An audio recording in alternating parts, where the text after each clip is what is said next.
So unbeknownst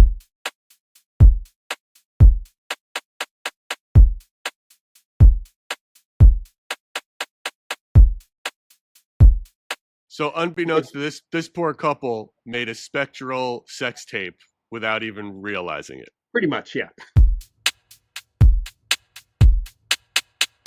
Welcome to Splintered Spirits, a podcast hosted by me, Gary, and my nephew Johnny, where I follow Johnny as he tries to prove his theory that ghosts are the fractured memories of the living. In the last episode, Johnny and I tried to trip up a particularly nasty spirit named Edward in order to see if there was a connection between him? I don't know how spirits identify, and a younger version of itself that we spoke to at a cemetery. It didn't really work, but we did prove one thing, that I have no idea what I'm doing as a paranormal investigator. Hopefully that's about to change. On today's episode, I'm speaking with an expert who has thousands of paranormal investigations and numerous books about them under his belt, including a paranormal casebook. That and all of his books can be found on Amazon. This is Professor Paranormal himself, Lloyd Auerbach. He's about to give me a crash course in psychical phenomenon. So let's dive into the conversation.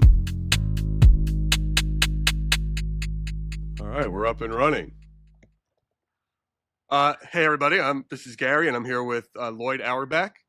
Lloyd, I want to thank you for joining me here for Splintered Spirits. Where are we finding you? Where are you? I am about 35 miles east of San Francisco in Martinez, California. Well, the reason that Lloyd is here with me today is, as we mentioned in the last episode, is I need to understand what it means to be, or as best as anybody can teach me, what it means to be a paranormal psychologist or a paranormal investigator, actually. For anyone who doesn't know Lloyd Auerbach, he is a bona fide expert. He graduated from Northwestern University in cultural anthropology, has a master's degree in parapsychology from JFK University, which is now National University. Stop me if I get any of this wrong, please. Okay.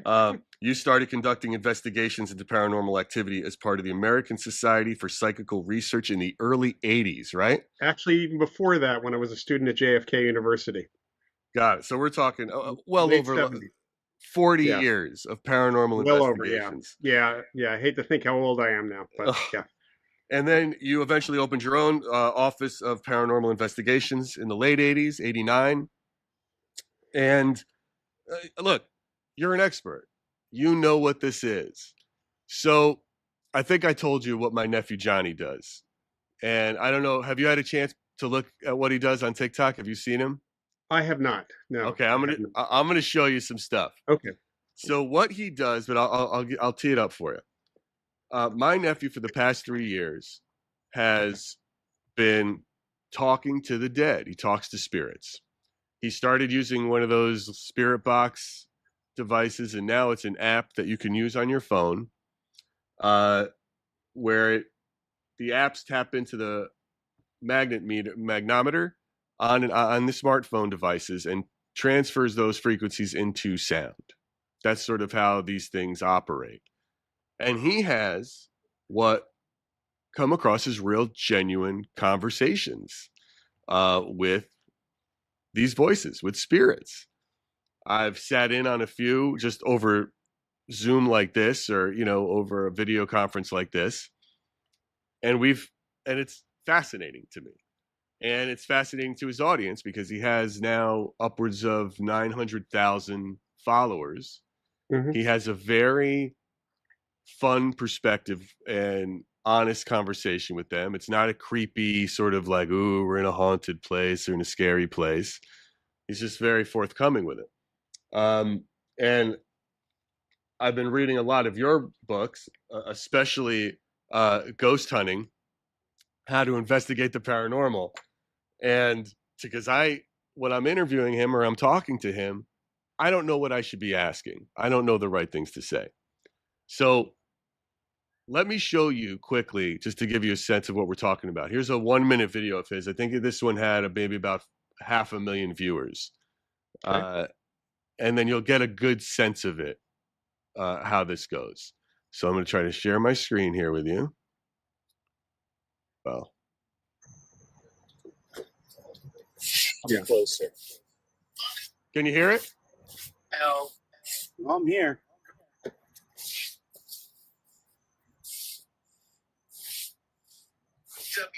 No one visits me.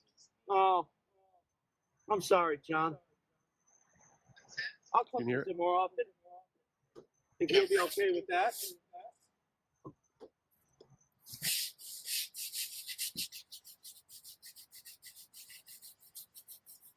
I'll definitely come and visit.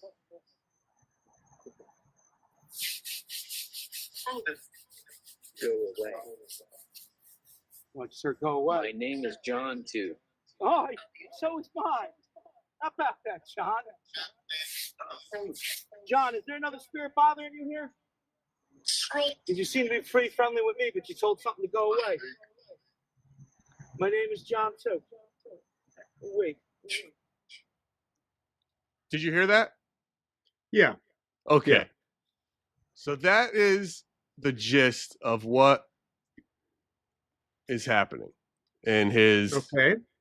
sort of paranormal sphere. So with that and what he's been doing, my nephew believes that in the all the recordings he's gotten where he's talking to spirits, he's gone some spirits that he's met in his basement which used to be a hotel in the 20s and a hospital in the 20s during the Spanish flu. He has then gone to their graves, and he believes he has talked to a different version of that same spirit based on questions he's asked and answered and gotten from these two different places.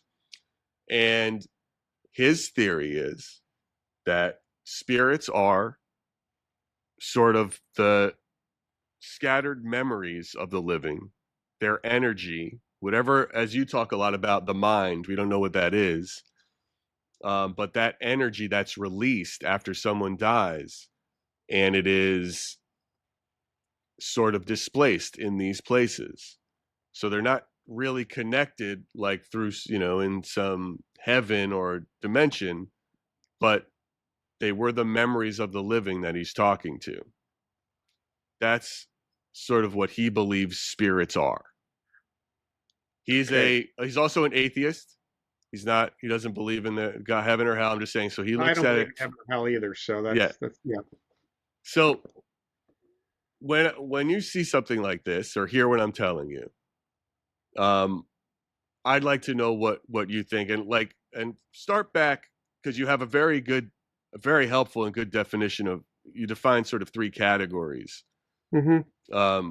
apparitions, hauntings, and poltergeist. So why don't you tell us what that is, and then or Sure. tell me what that is, Sure. and then we'll go from there.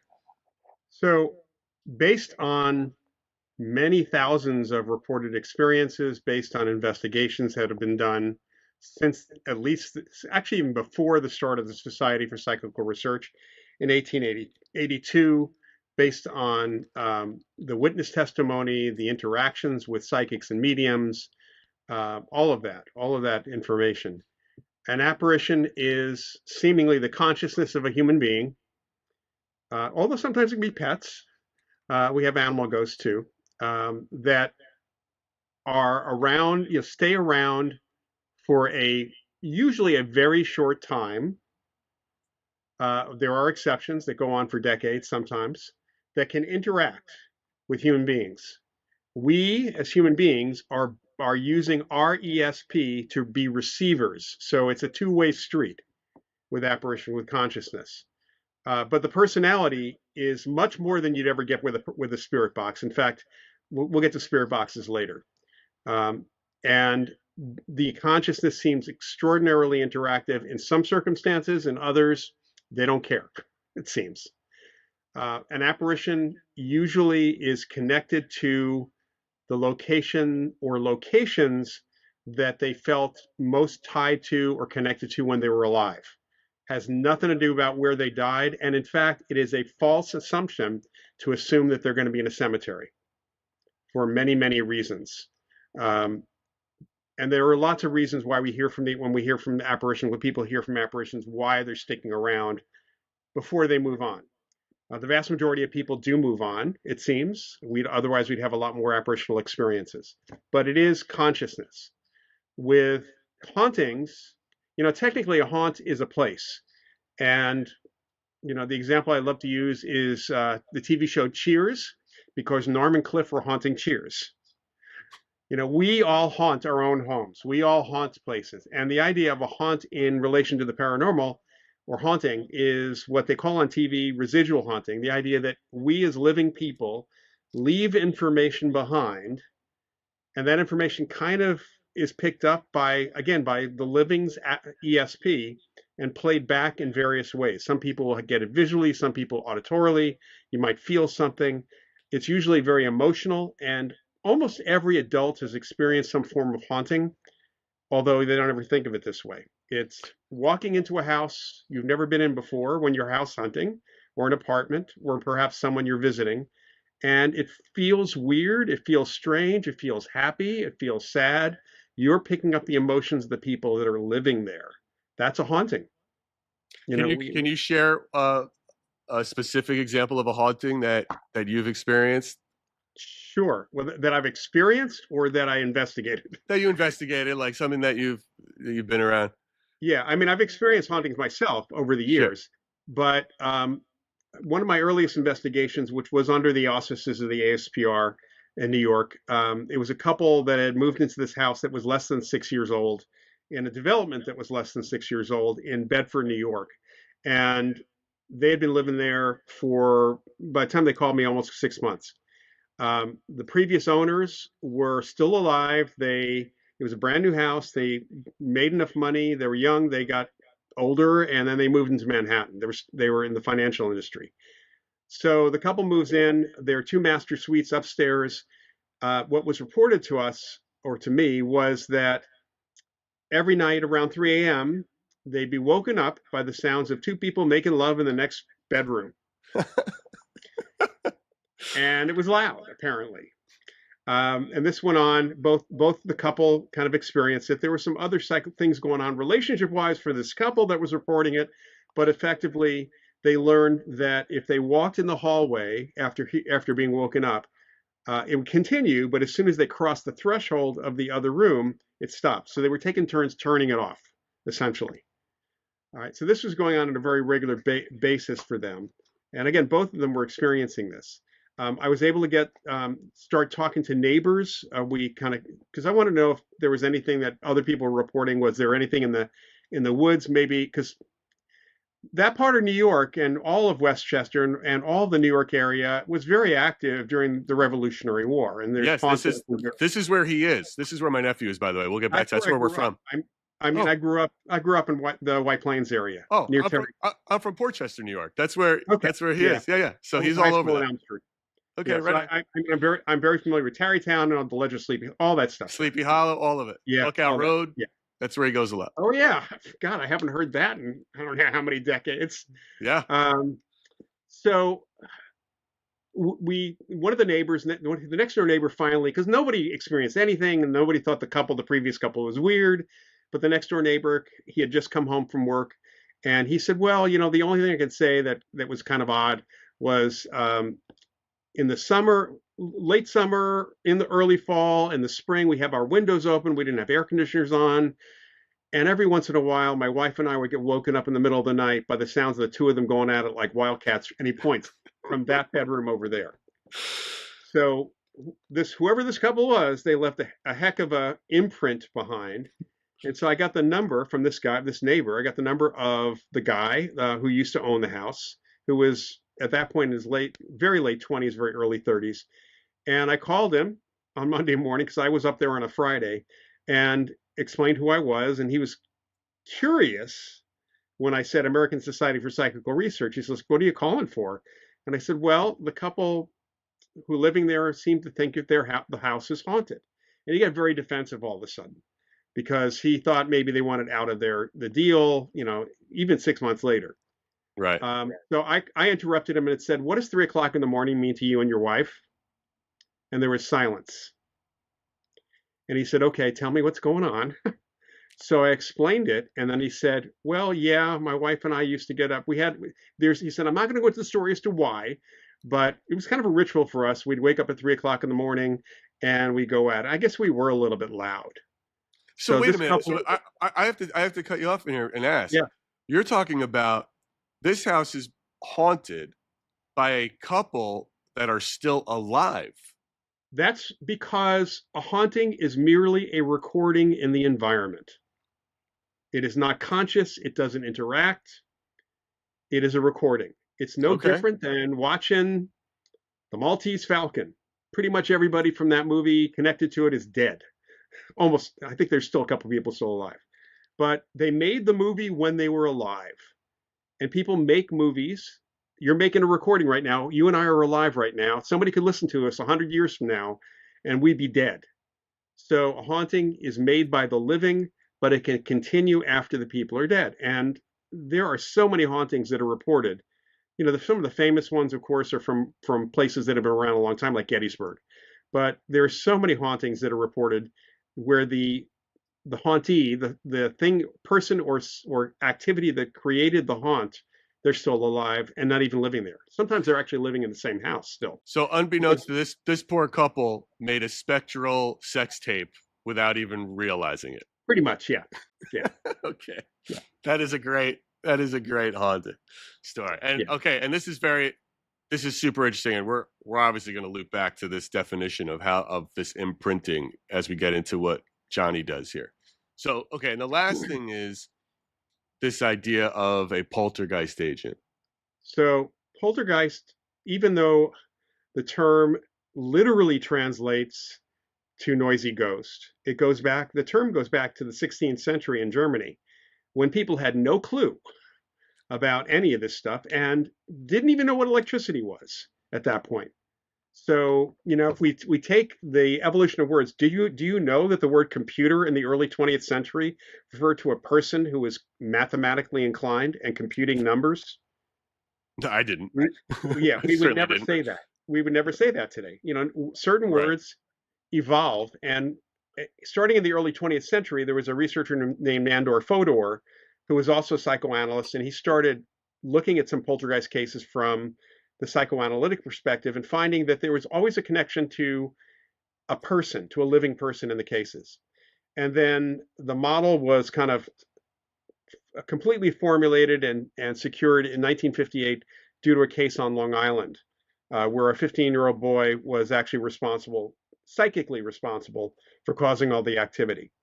And this was a case that was investigated by firemen, by police, by a couple of magicians who I happen to have been able to talk to over the years, one of whom absolutely witnessed something, he told me, and of course by some parapsychologists. William Roll and J.G. Pratt came up with this idea, which we've been following this model for a long time.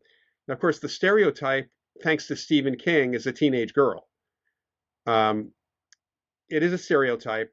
60% approximately of the cases are adolescents, so maybe 10 or 11 to early 20s, and there's only a slight edge with females over male, and it really is population statistics.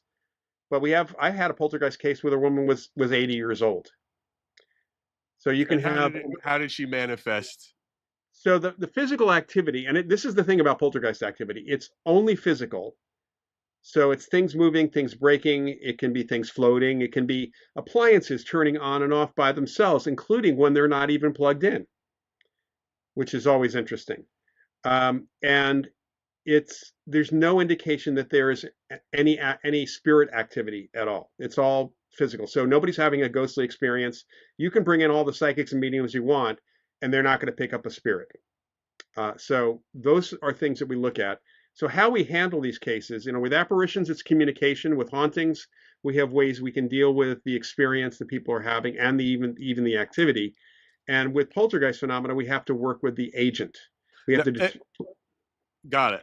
That's right. It seems they seem very separate, and it's very clear what those three sort of groupings are. And when I look at Johnny, I see potentially a little of all of it mixed together, possibly, which is why I'm so interested in how I should decipher these, or can I group these, or how would you go about trying to group it? Well, first of all, people have psychokinetic experiences without having a poltergeist outbreak. Many people actually have experiences due to stress with their technology. That seems to be a lot of the focus of psychokinetic activity. It's pretty rare for things to move around, but that can happen too. So that's living people. And there are some apparition cases where the apparition learns over time to move objects, to do things as well. That's also pretty rare, but the poltergeist phenomenon is pretty rare, and so are the others. In haunting cases, it is rare for physical activity to happen, but when you introduce a living person as a witness, the living person actually can cause things to happen, can pick things up and cause things to happen unconsciously. Again, that's rare, but it can happen. The problem with technology in general is that we know living people unconsciously can affect technology. We have laboratory evidence for that, especially systems that include random generators of some kind. And it's really important to know that so many of the spirit box stuff that's out there is subject to interpretation. I mean, you can get clear EVP, electronic voice phenomena, or something from time to time. Certain people have an aptitude for seemingly getting better conversations. And the one question, because we don't have the facility, I should say the money, to actually research this in a laboratory, but based on the fact that we know that living people can affect devices, and a lot of that's based on intention or unconscious desires, but not conscious stuff. So it comes unconsciously. It's very likely that certain people who get a lot of EVP or get what's happening with your nephew, that they themselves are either unconsciously creating the words, the feedback that they're getting, or they're mediums and they're facilitating that kind of activity from a spirit that they have attracted, not necessarily one that's present there. He has, so let me tell you specific. So, all right, that's that makes sense to me. He could potentially be some sort of technological poltergeist agent, right? Where he's sort of generating it through my term for that is techno medium. Techno medium. Well, but when we say medium, just because there's so many terms, I don't want to confuse them. When I hear medium, that means like he might be a legit conduit for a potential apparition or spirit. And when I hear poltergeist agent, that feels truly, when I hear that, I think he is the sole generator of what is being manifested. Yeah. So, yeah. Okay. So that's, you know what I mean? Just to separate it and keep it. Yeah. So it's like, I love that term, techno medium. Maybe that's what he is, but he could also be some sort of poltergeist agent. He would be right? More of a PK guy is what he is. Okay. So, so some of the things that we've so over the years, he has found this one ghost or spirit, and it goes by Edward. And he learned about Edward solely through the conversations from Edward and from other spirits in his basement of this apartment building he lives in. And then he started investigating him in town, in record books, and then found his grave and talked to him again. And Edward, when talking to him, constantly makes fun of him. And Edward said he's nasty, he's a murderer, he was like this horrible person, all these things. And he, even when I was on with him, he called my nephew poor, called him like just stupid, like it was hilarious. Like, and he was like, I told you, man. He's like, this guy's so mean, and he's just always making fun of me. And we got it. He can push his buttons, if you will. Like he could do anything to get him to say stuff. And it was very distinct from other voices that were manifested in that room. And then it was very direct, calling him by name, and so when you say very distinct, I mean, what I heard was something that was more mechanical, artificial voice. I mean, in terms of what was said, and distinct in terms of not just like, not random words, full sentences. Okay. And like this room's a mess. And I'm like, yeah, man, it is a mess. What have you been doing down there? And he's like, oh, I've been doing this hobby of this and for this, and then it's to make extra bucks, and then it's John is poor, comes across on the machine. It's like, what? And it's completely goofing on him, which was unreal. And so, but that personality type, this one spirit voice, is locked, according to my nephew, to this spot. Uh, So where let me where just it is. let me stop for 1 second here, Yeah, because please stop me as many times as you want. if truly this is an apparition, he's only locked to that spot because he believes he's locked to that spot. Maybe so. Yeah, I mean, that's what we find, is that it doesn't take much to convince somebody to move out of the house.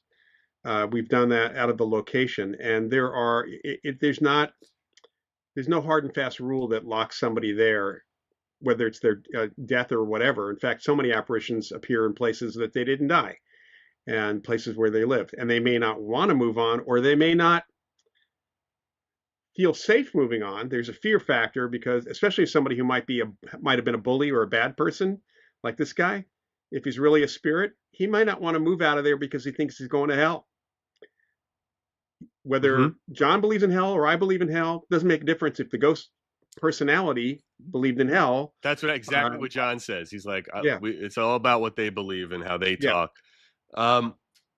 So here's the other sort of idea that, okay, so what should I do when I'm having a conversation with them to try to narrow it down, to see, like, well, because like you said, like, first of all, how do I test? Is it him? Is there a way to test if it's him manifesting? Right. Or what? Right. What do I? Where do I start? So, first of all, one of the things that's really interesting is that if a person who's operating a spirit box or doing EVP has psychic ability and is affecting the device, if there is that haunting imprint of a person in the place, their unconscious could pick up enough information to mimic that person and have a conversation, even though there's no spirit, there's no there, there's no spirit there. There's just like information that's present. So it's really tough. Unfortunately, using devices, there is no way to determine that there actually is a spirit present. Human being, because none of our there's no device that can detect a spirit. Nothing. Doesn't matter what you see on TV. Doesn't matter what the ghost hunters use. You can use devices that are environmental and other devices to confirm or support a human experience. But without that human experience, you just got unusual stuff happening with devices at that point. Is there a way to test him? Like, is he giving off some sort of magnetic energy, possibly more than anybody else? It shouldn't make a difference. I mean, first of all, we all give off electromagnetic fields. We all have that. And they vary constantly because of our emotions, because of our health, our activity, all of that. There are certain magnetometers that can pick up natural EM fields, and we can affect those. In fact, I have a natural tri-field meter here, which basically you can think of it as it sits in the ocean of magnetic field that is in the room that I'm in. And when I move my hand, because I have magnetic field also, I'm playing with the currents. So the magnetometer could conceivably pick up the change or the wake of the boat, the wake of my hand in that magnetic field. Right, it's like that thing Jimmy Page used to play, right? Like the musicians. The theremin. Yeah, the theremin is a good example. Yeah, theremin is a great example of that. Right.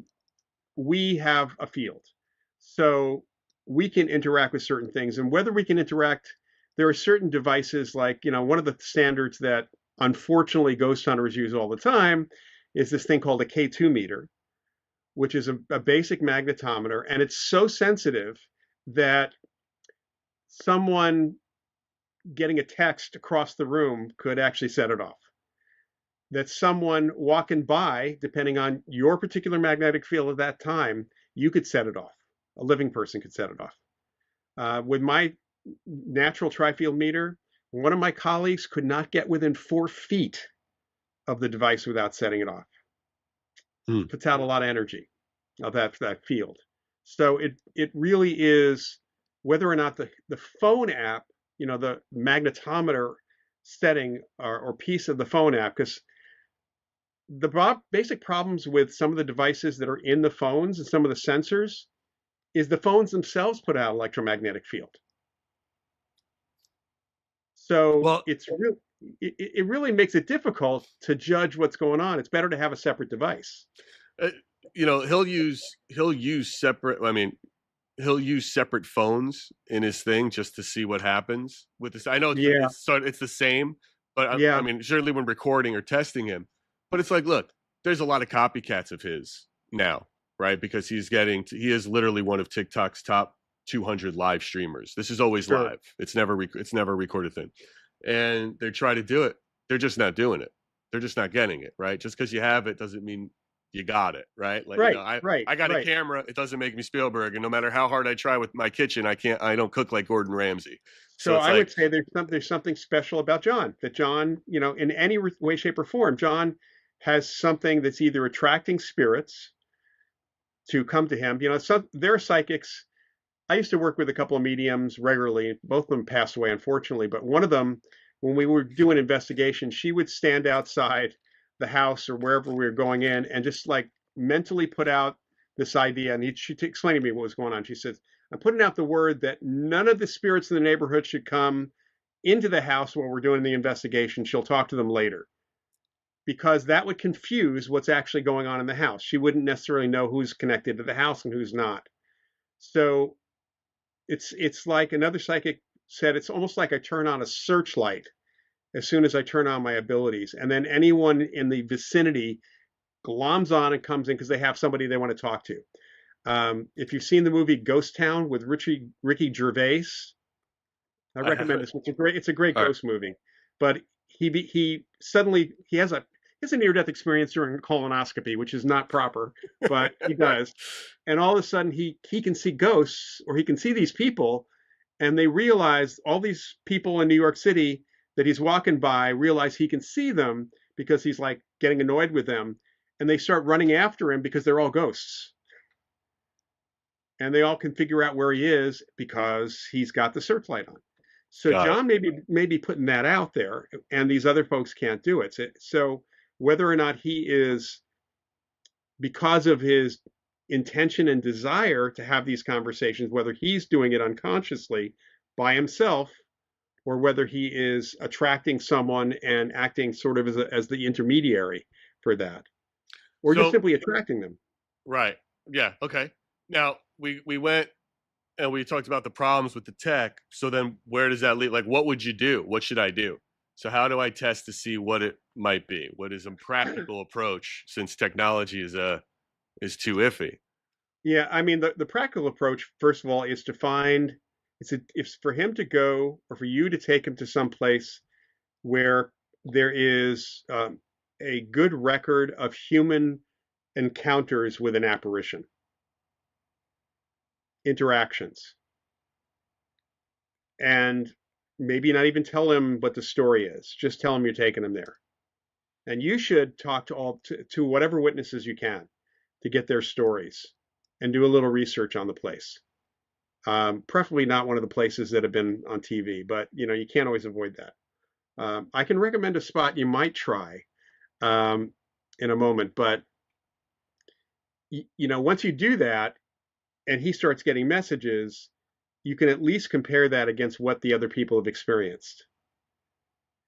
And Okay. if you can have someone there who has had an experience with that apparition, that ghost, at the same time, if there's somebody there, they might actually experience that ghost again while he's having that conversation. I mean, I'd suggest I can, in that neck of the woods, if you want, let me know. I'll put you in touch with a good medium from Yonkers, Okay. and she should go with you. And she will want to when she sees this. I'm sure she'll be very happy to set something up. Okay. Yes, we'll talk. We can talk about that offline for sure. Yeah, I would love yeah. that. Okay, that's a great place to start, and it's super helpful. I wanted to talk to you about one more thing before we go, because I'm sure you're busy here, and it's about going back to technology again, because there was something great Hmm.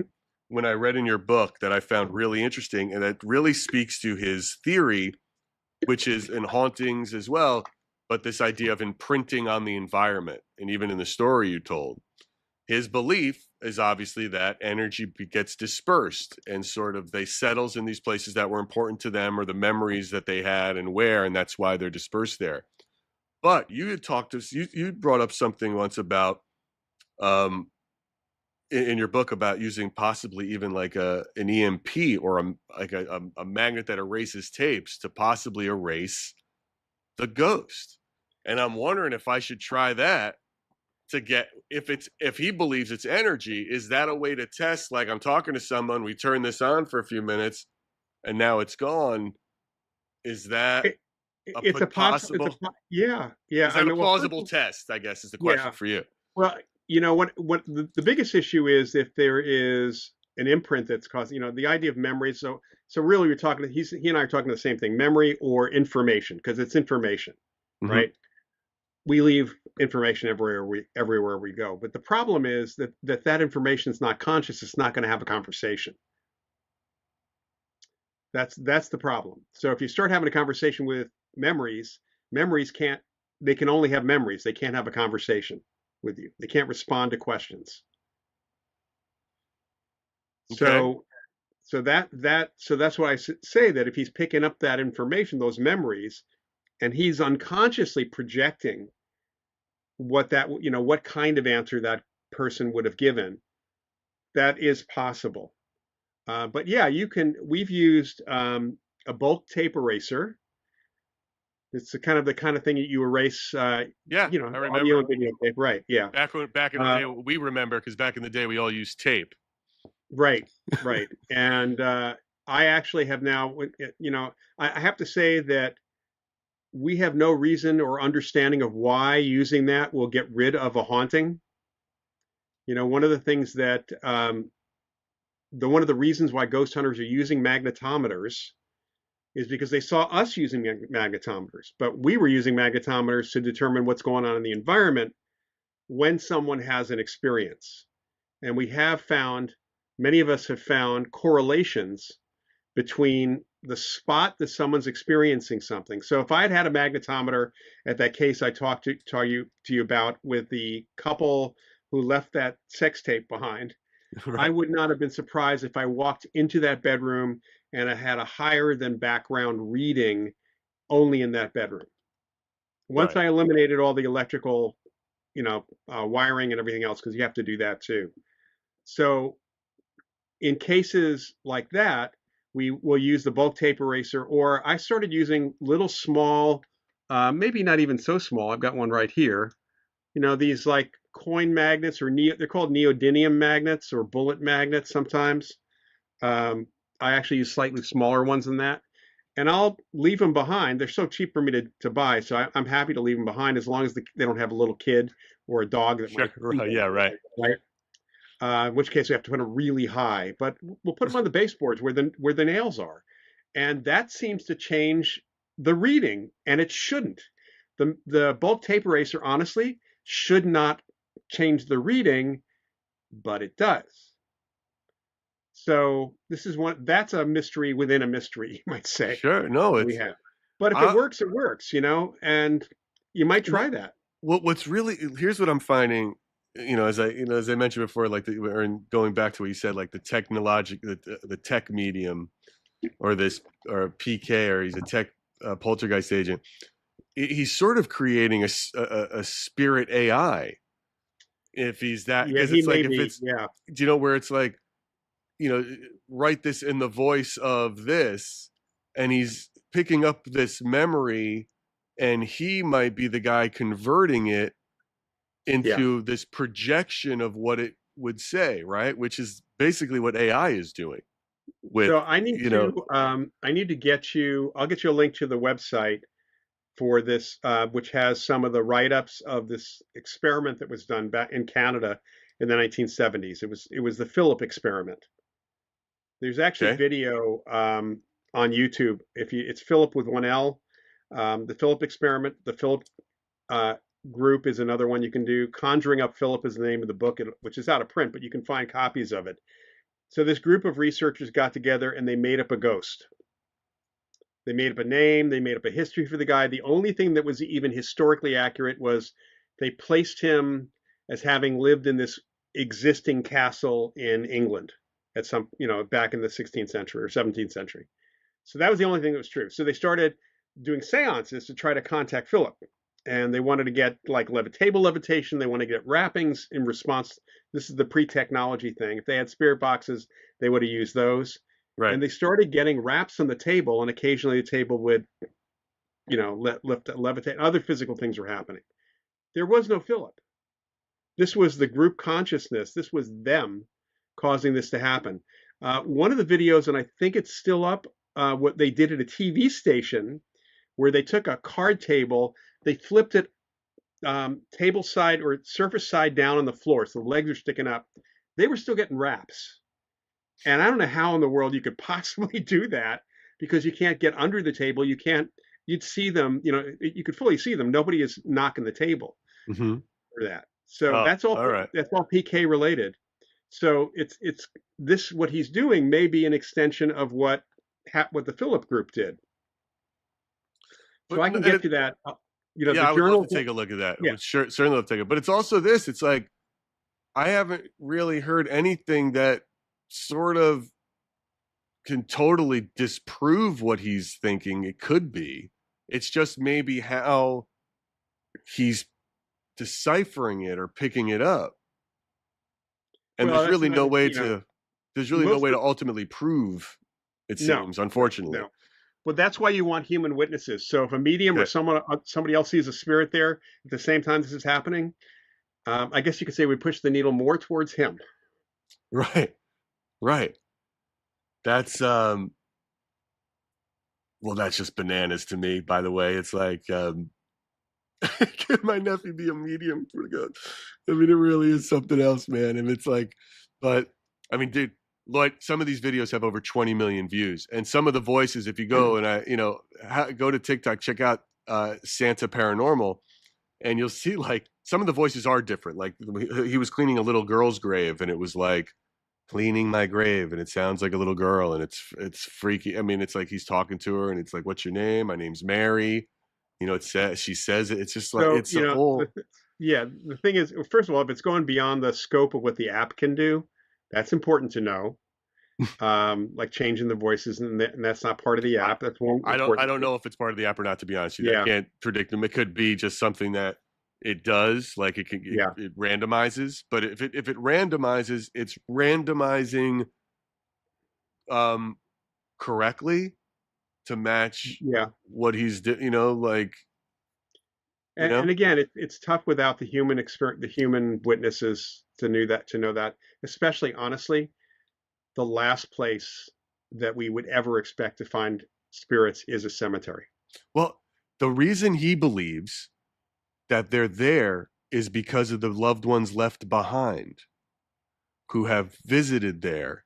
So he thinks it's the memory, like that, those memories. Well, yeah. So then that would indicate consciousness, because memories can't do that. And the person has no memory that was left behind at the cemetery. I mean, your body is not going to leave anything behind other than the biological material in those circumstances. So it's almost like it's a projection. It's someone else's memory of that person. Possible. That is possible. Yeah. I mean, there are hauntings. It's a powerful loss, right? Yeah. There are hauntings in cemeteries where people pick up the mourners.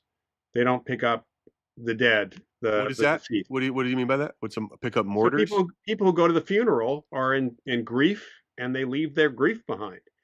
It's an imprint, like the sex tape. That's a different kind of imprint. That's all. Right. It's really rare for anyone to be connected to their burial site at all. I mean, there's no, even if you picked out the burial plot when you were alive, there's just no psychological connection whatsoever after death. There wouldn't be anything. I mean, if you wanted to go to your own funeral, I could see that, just watching what was going on. I think we all probably want to see how upset people actually are. But that's not what we get in the reports. It's not what we get from witnesses. Well, it's also common sense. I mean, honestly, that's a very logical how could you have a memory of your cemetery if you weren't there? But maybe it is this, if let's say he's a medium of some kind and he's picking up an imprint that someone very, that lost, has Well, the memory of their child, that grief but is stuck if there. he's actually a medium, mediums can connect with spirit regardless of where they are, wherever the mediums are. So he may not need to go to that cemetery. He should try connecting with that same 13-year-old boy that he was connecting with in the clip you showed me someplace else, and see if he can actually get that kid to show up. Because if he's really a medium, actual mediums can call upon spirit from wherever, and again put the call out. Now it is up to the spirit to decide to communicate. Right, but maybe that is something we'll test, and that's a great Yeah. test, right?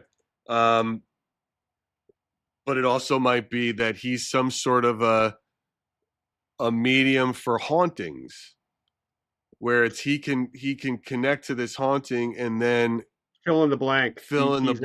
and he's Yeah, interpreting it in a different way, right? That would be interesting. Again, taking him to a haunted place, take him to a place with that seems to be really what he's doing. Like, if I was going to say, based on our conversation right now, that would be what he's able to do. He is picking up these memories of these spirits from who's ever leaving them behind, and he is creating a model, much like AI would, of what that spirit and what that thing is. Somehow he's doing that through this tech. Mm-hmm. Which is, I don't know if it's true or not, but just based on this conversation and everything you just told me, that's how I interpret it. But you've given me a couple of that is possible. That is one model that Bill Roll actually came up with, in fact, for some of these cases. Huh.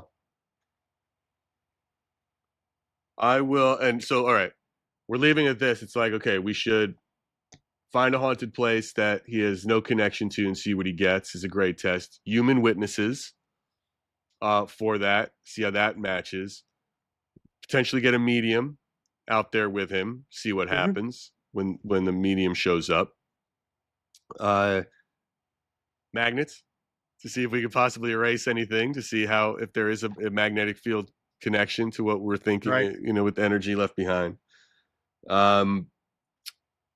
And calling on a spirit not in the same location.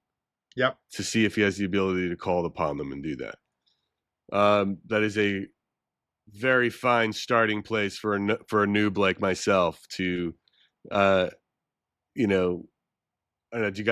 to wear the hat of a paranormal investigator to see what I can pull out from him. Is there anything else I should check on him to see that could be affecting what he does and what, how this goes about? Like, does any past medical ailments affect things like... The only thing that we have connected directly to poltergeist phenomena is in about 30% of sets of cases that have been looked at, there was epilepsy or epileptic-like activity in the brain.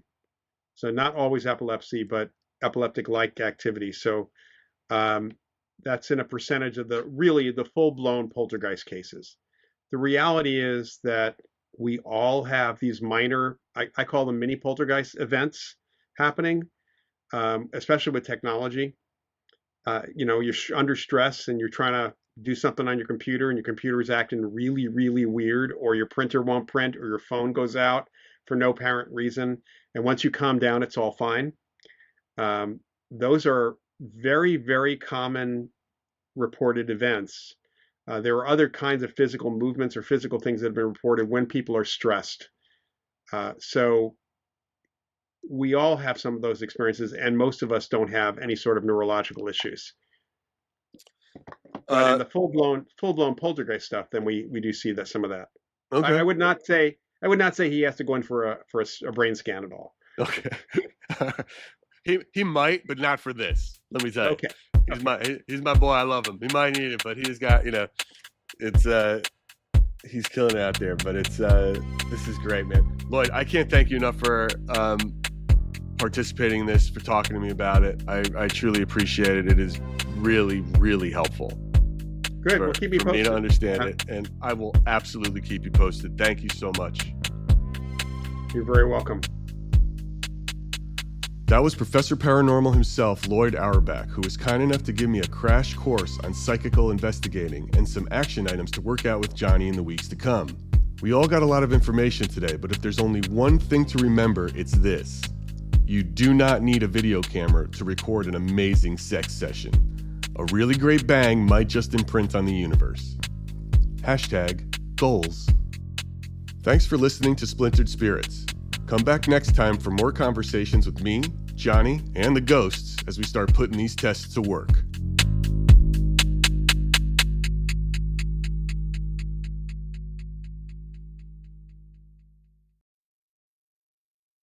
All right, Kathy, I'm sort of preparing myself mentally for by the way, this would be my absolute first reading I've ever gotten, ever. I've never done this before. Okay. I'm very nervous about it. No, don't be nervous. I just want to make sure that my phone is volume off. That's fine. Okay. Okay, good. All right. So as you know, my name is Kathy. We're going to do a combination reading just to demonstrate psychic and mediumship. I know this is your first reading, like you said. I'm just going to explain to you the difference between psychic and mediumship.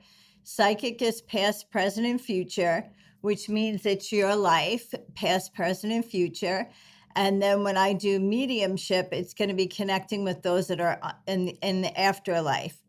I have two women in spirit. One of them comes through in a very big motherly way.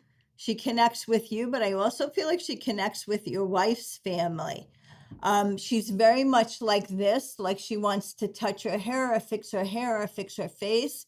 And she comes through in a very motherly way. Okay, so this would either be identified as someone who's like a mom to one of you or is a mom to one of you, but she's very much about fixing her hair or doing this kind of fixing the hair. I like how my wife is taking over my reading. Like, she's not even here, and it's she's dominating the whole scene already. Oh my gosh, I know. It's so funny. I know when we can't control what comes through, just like I said, once you open that door, if someone is connected to you, they can come over. It's very interesting too, because I have a man on the other side who feels very connected to you. He feels older than you. He feels family. This is where it gets weird. He's got a little bit of restless energy to him. I feel like if he's going, he's going. If he's stopped, then he's like struggles with being stopped. He gives off this kind of protector, fatherly feeling with it. He also talks about, I don't know what this is. Someone when he passed was out of the country, or someone when he passed was traveling around the world or at a distance, because he talks about someone not being around or someone was on a significant travel when he passed. He also brings up the month of October as being very important. When they bring up a month, it's either someone's birthday, anniversary, or a passing. He's showing me the month of October. Do you understand him? There's a lot of things in there that you hit on that I have an older brother who passed. Okay. He's 10 years older than me. I was out of the country when he passed. My birthday's in October. Okay. Those were definite specifics. Holy fuck. Welcome to Splintered Spirits, a podcast hosted by me, Gary, and my nephew Johnny, where I follow Johnny as he tries to prove his theory that ghosts are the fractured memories of the living. As we narrow down who or what Johnny is actually talking to, I met with a medium, Kathy Nadal, spelled Nadal. Kathy is a certified medium with the Forever Family Foundation, a registered nurse, and a retired Army colonel. You can find her on Instagram at CatWitchNYC, and her books are sold on Amazon. She had her first psychic encounter at the age of 9 and has been giving readings and investigating paranormal activity for over 20 years. What you just heard was a snippet of a reading she gave me. A great deal of it was broad, and I'm still processing it, but when it got specific, it was disturbingly so. I have a very limited social media presence, and what I do have is private. I can't for the life of me, bad choice of words maybe, figure out how she could have known these things, some dealing with my kids, which I'm not comfortable sharing. I don't fully understand what Kathy's got, but if it can help Johnny and I, we're going to find out. Kathy, thank you so much for talking to me. Please explain to me and anyone who may be listening what exactly a medium is. So thank you for having me on the show. A medium is someone like me that's able to communicate with those that are in the afterlife. So the afterlife are those that are passed on, family, friends, friends of friends. As a medium, when I sit down for a reading with someone, I work in my way of working, which is the only way I know since I was a little girl. I'm clairvoyant, which means I can see spirit. I'm clairaudient, which means I can hear spirit. I'm clear And that's shitless how because this I work. idea of spirits So I freaks me see out. Spirit, hear spirit, and see and hear spirit, and I deliver the information. As I deliver the information, I say, does this make sense? And that's where we get the evidence of spirit. So it's interesting because I'm certified through the Forever Family Foundation. What kind of tests did they put you through? So it's interesting. I actually sat for the testing in 2013, but just prior to that, my father, who was a very strict Roman Catholic, said, "I want you to be tested because I don't want you to say you can do this if you really can't do it." He said, "I don't want anyone to ever call you a charlatan." And my dad actually worked for the Reader's Digest magazine for many years, and they had done a magazine, the whole spread on Houdini. And Houdini's life was going around and trying to, test these people to see if they were charlatans, and a majority of them were. And he was very frustrated with people calling themselves mediums because he didn't believe in it. And he said, there should be some way of getting the real information. So a good friend of mine, Suzanne Northrop, who's a very well-known medium, she told me, go over to Arthur Finley in England, in Stansted, England. And I did. And Arthur Finley in Essex has been around for like 100 years. They specialize in this kind of paranormal fringe science. Only 9 people on the list. They put our names on the wall. And my roommate said, let's go down and look at the list. And she said, I'm on the same list. I said, oh my God, we must be in Beyond Basic. She said, no, we're in the top class. And I came back to my dad. I said, Dad, England said I can do it. And he said, I'm not satisfied. What do the Americans think of you? So, so I went back to Suzanne Northrop and I said, my dad's not impressed with Arthur Finley. And she said, well, then you need to take the test through Forever Family Foundation. But she was a very, very honest. She said, listen, they're very tough. She said, so many people have tried out. Very few people get in. She said, you just have to work the way you work. It's your own gift and you know how you do it. The Forever Family Foundation is a nonprofit organization that does a lot of work helping people deal with grief and loss. They take mediumship very seriously. They don't charge for their services so the bereaved aren't swindled by frauds. Therefore, their certification process is quite intense. From their website, they state each medium is exposed to a variety of sitters and a scoring system is used to determine the accuracy of the information presented. The sitter selection is controlled to ensure that none of the mediums has any prior access to the sitter or any information about them. Whether you're a believer or not, the numbers don't lie, and the people they select hit high matches and marks. I had to do a phone reading for someone, and the person just said hello and goodbye. They didn't say yes, no, nothing. I just talked to them. They don't nod their head. They don't give you any gestures or anything. And then that happened for 4 or 5 people. And at the end, this different person got on and said, okay, well, if you pass the test, you'll get a letter in 2 weeks. So I called my dad and I said, well, I did it. That's it. We'll see if I get a letter in the mail. If I don't get a letter, then I didn't pass and we'll forget about it. And 2 weeks later, I got the letter. And I couldn't get to my phone fast enough to call my dad. And I said, Dad, American says I can do it. The America says I can do it, So my dad said, okay, then I'm okay with you doing that. So I wrote my first book and I started working with the public, which for me was a big risk because I was in the Army Reserve and I was very worried because I always had a high rank. And I said, Dad, if I start doing this, I'm going to have to tell my commanding officer. And he said, well, you better tell them the truth now it's better to let them know now, you know? So I would go and do a radio show, or I would go and they wrote an article about me in the paper, and I would have to go say to my commanding officer, listen, I may or may not have been on a radio show, or I may or may not need to do a radio show. And all of these commanding officers, and the higher I went in rank, I ended up retiring as a full bird colonel. My commanding officer was a general. And every one of them would kind of like give me a half a smile.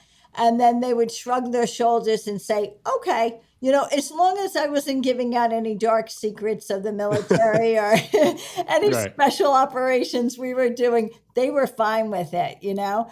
So I was very happy that I didn't have any problems, you know, with them stopping me. When was the first time you had a paranormal experience? So I was 9 years old. Wow. My dad and I used to go fishing, but I'm going to teach you how to go crabbing. He said, we're going to have a crab net. We're going to put the bait in. The net's going to go to the bottom. The walls open up. The crab goes in, takes the bait, and we'll pull it up. It was on a rope.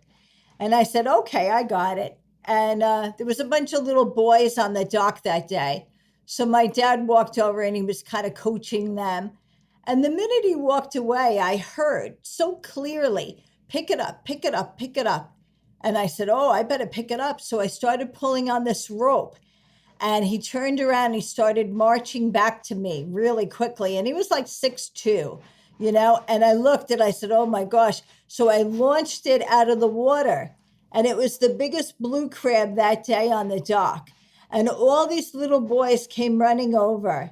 And they were like, oh, wow, look at that, you know, and my dad looked at me like, you know, I defied him, but, you know, I got the big blue crab. But I said, I'm going to listen to that, you know, and shortly after that, my dreams started to come true. I started to see very vivid dreams, all in color, and they started to be very predictive of the future.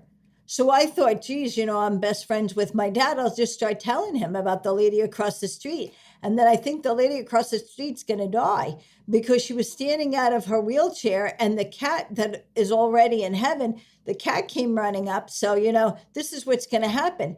And my father said, no, no, no, no, we don't do this. We're Roman Catholics, you know, shut that down quickly. And a matter of hours of me telling him about the lady across the street in the wheelchair, the daughter came over and said that she had died the night before. And that's when he really said, you better like knock it off. You know, like we're not. Well, it sounds like your dad was your biggest supporter in all this. Yeah. I don't know what my parents would say if I told them I was seeing, you know, dead people. I think they'd be like, come on, you know, Yeah. we got to get him some help. Yeah. Well, my dad was like not a believer, but I realized the older I got, and after those people tested me, that he actually was becoming older himself. And I think this what happens to people is when they're faced with medical problems, like my dad had gone through cancer treatment, my dad had a bad heart. I think you start looking at your own mortality. And I think my dad really wanted to know, you know, like, where are we all going to go one day and what's it going to be like? So I think it was better and easier for him to become more open to me after I was tested, because it wasn't me saying I can do it. It was other people saying I could do it, you know, and it was more accepting for him. But, you know, the Roman Catholic Church still doesn't acknowledge what I do. So how many cases have you worked on in your career as a medium? I would probably have to say, I haven't counted them all, but it's probably a few thousand, maybe. Oh, wow. I've been working about 20 years now. And out of those few thousand, would you say they are all legit? Would you ever get called and think, oh, no, this guy's a wacko or just completely full of shit? Well, I have to say that all of my work is usually different. So in the past, I would have to say there was about 8 years that I worked up in Salem, Massachusetts. So I belong to a church in Salem, Massachusetts. My religion now is being Wiccan. I'm a witch. I absolutely love that we live in a society where someone can casually say in complete comfort that they're a witch. And for about 8 years, I worked with a warlock by the name of Christian Day. And during Halloween, we would get a license to do readings for 31 days.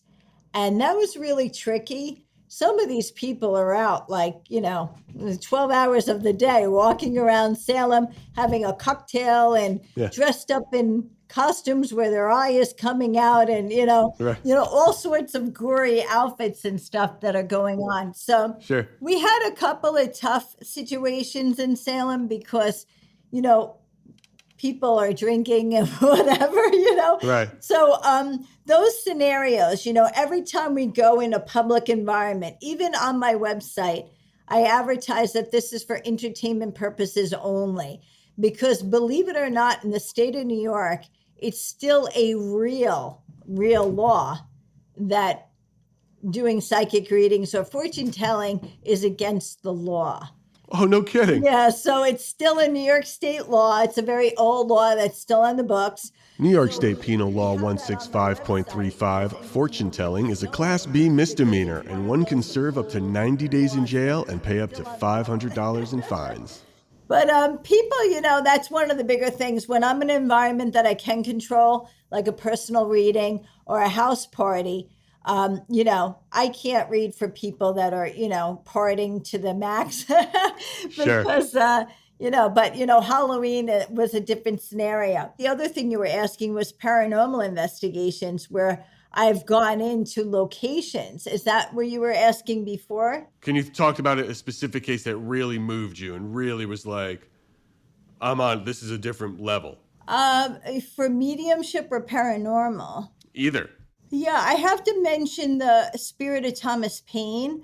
That was really an amazing experience. I worked with Dan Sturgis from the Travel Channel. He's on a Paranormal Caught on Camera. And also Chance Kelly, who's the actor from American Sniper. And I was at the location called Thomas Paine, which is in New Rochelle, New York. And it was during that investigation that we actually had an audible sound outside. And it was caught on the sound system. It sounded like a steel drum. It sounded like somebody that was hitting like a steel drum. Mm-hmm. And that's actually been captured. You can watch this whole thing on YouTube. The interesting thing about this is that when we got to the second floor, the floor in the facility had like a very different kind of a slant to it. And I kept saying like, oh, I feel a little woozy. I feel like I'm going to fall. And we stepped into one of the rooms. And in one of the rooms, I actually turned and said, oh, I have a woman here. Can I speak with the cameraman? And I always deliver a message if I have permission. And I just started to deliver information about his mother. And I said, oh, I see her and she's wearing this 1950s sweater. And he was like really kind of in shock. He said, I have to take this all in. And then he did the whole video and you can see it on there. But he drops in his editing pictures of his mother with that 1950s sweater. And to me, it was so incredible because that wasn't the reason why I was there.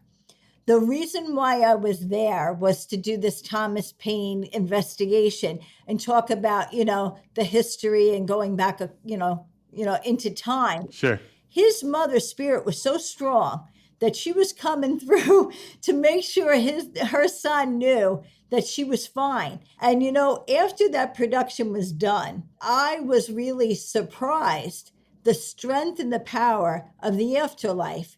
She wanted to say hi to her son and nobody was going to stop her, And that's amazing. You went in there to do this historical thing and it winds up a reading on the cameraman. Yes. Because his mother came through. That's pretty wild. That is pretty wild. And it was really very touching to me because of how she came through and how it meant so much to him. Like he was kind of in shock, Every time I tell someone to watch that video, they always text me and say, oh my God, like it's so incredible, Yeah. The other thing I have to say is when I do these paranormal investigations, I have no knowledge of their equipment. So when I go in and the paranormal team says, I have a spirit box or I don't have any knowledge of their equipment. I just go in to do what I do. That's even better. I don't want you to know what their equipment is. Or his equipment. So This is what this video had like 7.5 million views. He posts these after he does a live stream if he captures something. He'll go and volunteer at local cemeteries, usually the oldest part of the cemetery, and clean the gravestones, and then he'll have conversations. So here's something that popped up when he was doing it. Here we go. Come closer. Oh, I'm here.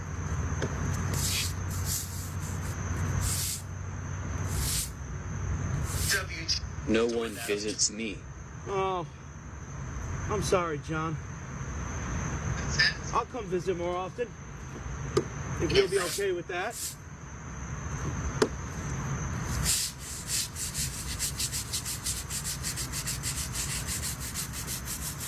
I'll definitely come and visit.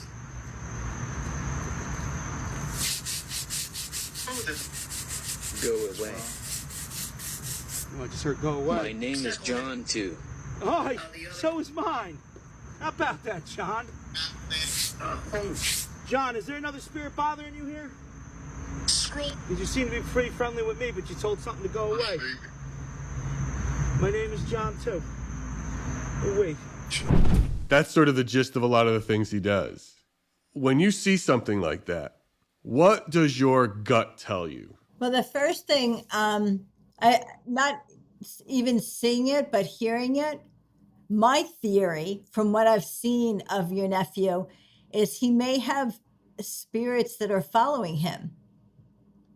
So it's not just what's on the app, but spirits that are around your nephew may be communicating with the app. If you lock in the definitions of psychical activity, right, to apparitions, hauntings, poltergeists, into those three boxes, hauntings sort of fit into what his theory is, right? These imprints, like these things that have been, somehow energy has been trapped in this space, in some sort of quantum space where he is. But is he like AI somehow? Is he giving a voice to a haunting? Can he make a haunting interact with him? It's almost like he's bringing the haunting to life in a weird way for whatever. Is he some sort of tech medium or some gift? I don't know the answer to that. I'm making this shit up because I don't know this world at all. Is it possible that he has another person that is unnamed that's maybe his spirit guide? Because if we have someone that might be an imprint, like the haunting definition, where this person wants to keep making his presence known, so maybe the spirit guide is the one that's being able to bring through the information to the app. Well, that's a great theory. Because we all have like spirit guides. Like some people say, what's the spirit guide? And I always say to people, well, do you feel like you have a guardian angel? And they say, oh yeah, I definitely know I had a guardian angel. Guardian angel and spirit guide are sometimes considered like synonymous, like it's the same thing.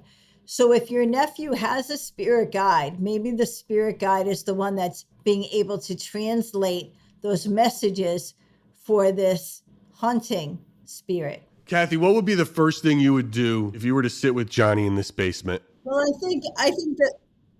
I think the best thing is if I were to meet him, I would say no devices. Let me just sit with you and see what I get. No devices. And then bring through information about his life, maybe a psychic information about his life, maybe mediumship, validating people in his life that he knew that are past. That might be helpful, but no devices. This way he can validate. Even being a skeptic, someone could say, yes, I did have that person pass away. Just factual stuff.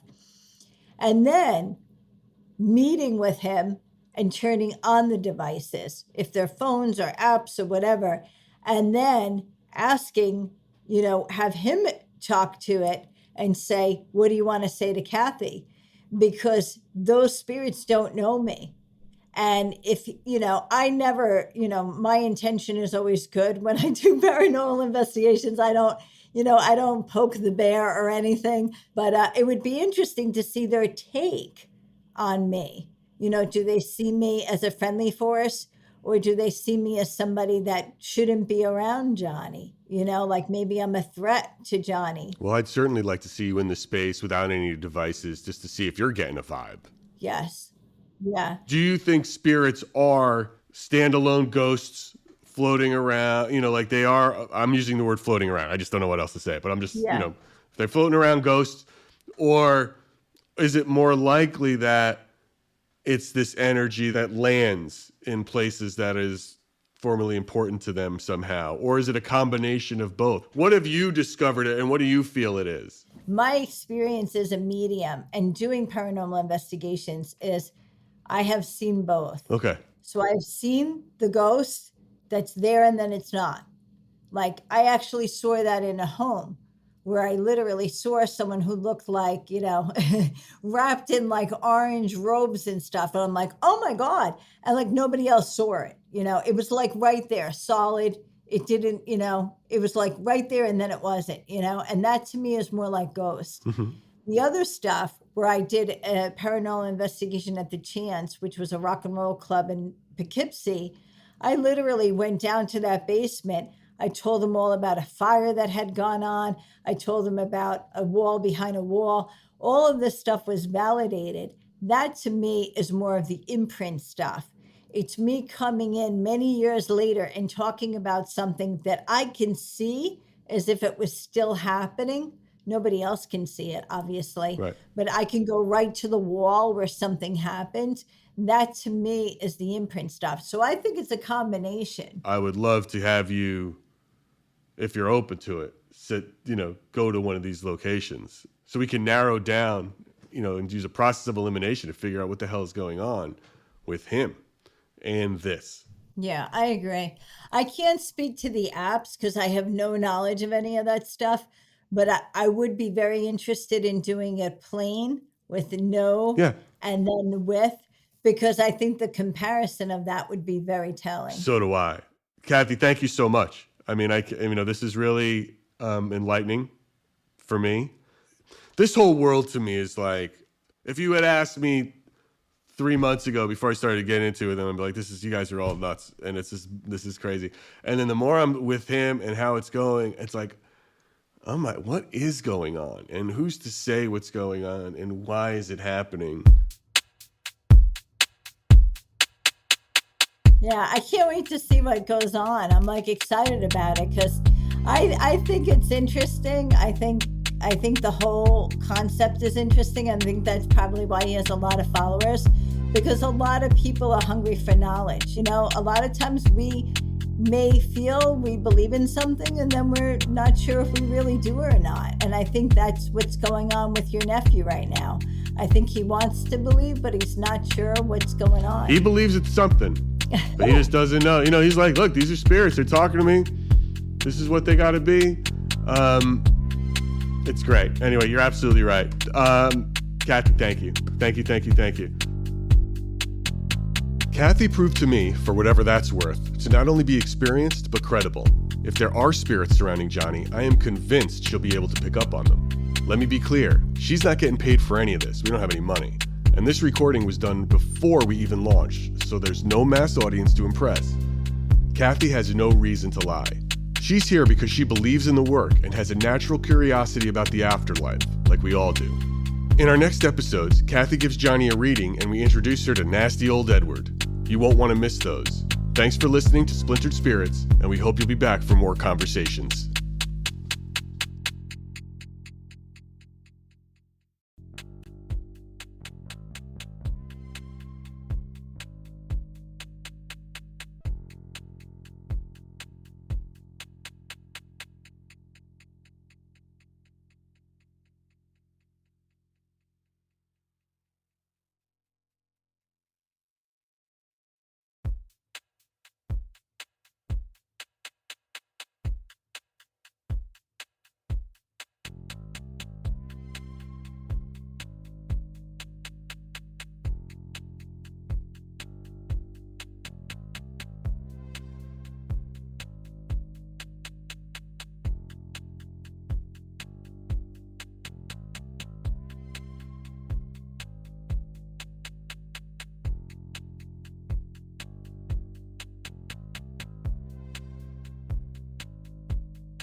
Hey. What's going on? Not much. What's going on with you? Good. Where's my camera? I can see you. You can see me. I can see you. This is interesting. Yeah. Why can't I not see me? Maybe you're a spirit. Maybe you've crossed over to the great beyond. And I truly am a psychic medium. Oh, There we go. there was the flash of light. Now I you can just see saw me, it. right? No, I've been able to see you this whole time. I don't know about the wonderful humans that are watching. I know. I had to stop it and restart it. We had a little bit of a.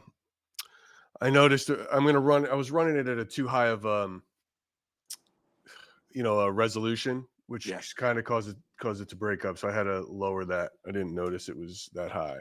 Where was it at? 4K? It was at 1080, yeah, and it was Okay, last it was at time we did 1080. that. You really got broken up, but hey, now we're back. Hey, everybody, welcome. What's going on? See, we're getting some bodies in there. We got 16 people so far. We can sit around, and dick around here for a minute. Gary came up with that hot beat. Yeah, I wrote that beat, yo. He wrote that beat, that Splintered Spirits beat. Tell me that ain't hot. Man, that's Screams podcast music. That's just. I mean, listen, there's so much you can do with that. You know what I mean? That's a groove, dude. That's a groove. That's the groove, yo. I might start banger. freestyling over one day. That's a banger. No skips. No skips, yo. No skips. So what's going on? What we got plans for today? John, today I want to talk about a couple things. Okay.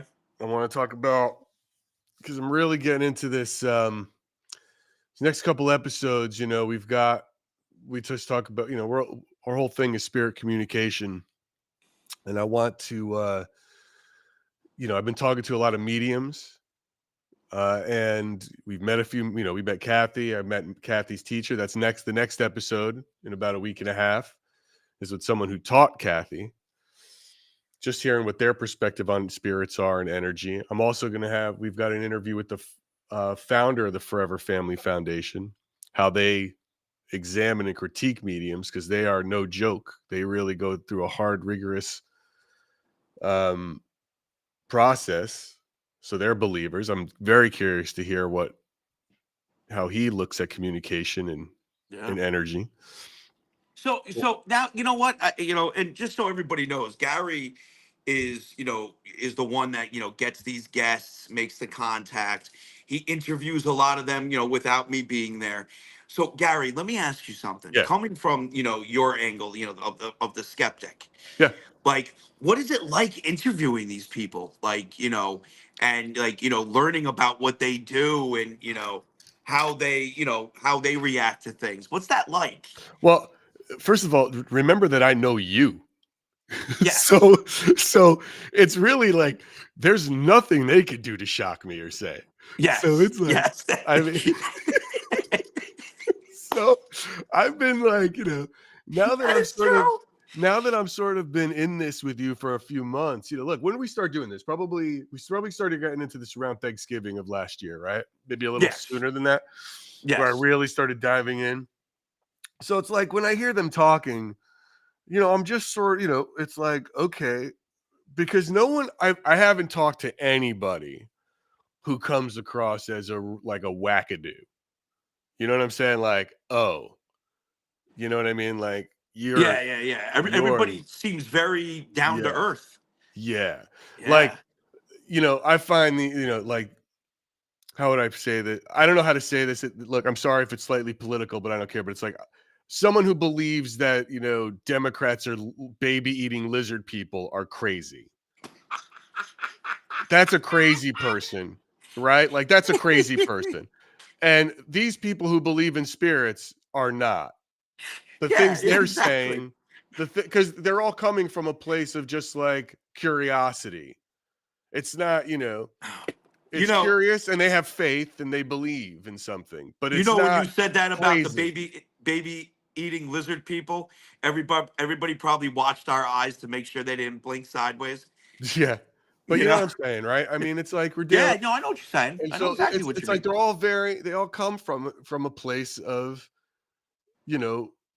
they just all come from a place of they have a They're belief grounded. in this, but it's like, yes, they're grounded, and it's not. They're grounded individuals. Yeah, it's no Right. different than anybody who just has a regular religious belief in something, and they don't do anything weird or crazy. And this is, I mean, it's like if sometimes if you think talking to ghosts is crazy, well, then look, then I guess we're all a little crazy here on this podcast and in this family, but Yeah. it's like we're it's also trying to figure out what exactly we're talking to. And I've got a lot of theories, and we'll get into it when the episode with the telephone call happens. That'll be really, I don't want to get ahead of that, and we'll talk about it then because we got a lot of beliefs in there. By the But way, a spirit just got created.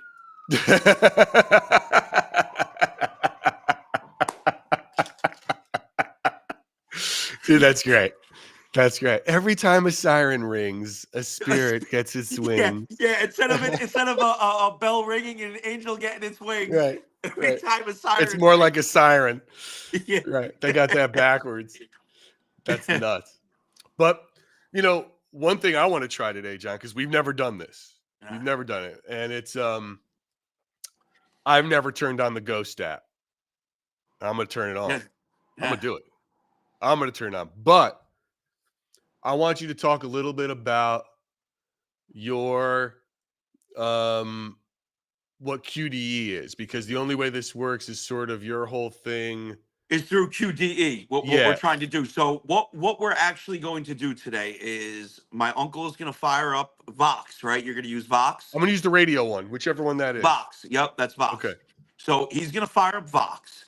And what I'm going to do is I'm going to meditate, or at least try to get myself in a Dude, state. I'm gonna get you into that state. I'm gonna Okay. get you there. You're going to get me there. I'm gonna Now, get you there. So, With I don't know if you know this, with Gary, my soothing but voice. My soothing voice. Can you hear that well? I can Just hear wait it. for it. I'm ready. Everyone's gonna be able to meditate today. Pre-gamed for this. And I Okay. went to today for the session one of the most beautiful, calming places that I could take the Santa Paranormal community. We went to the Ocean View Burial Ground. It is in Connecticut, and it's a hill with a bunch of headstones that go back to the 1600s. Okay. And it overlooks where the Long Island Sound meets the Atlantic Ocean.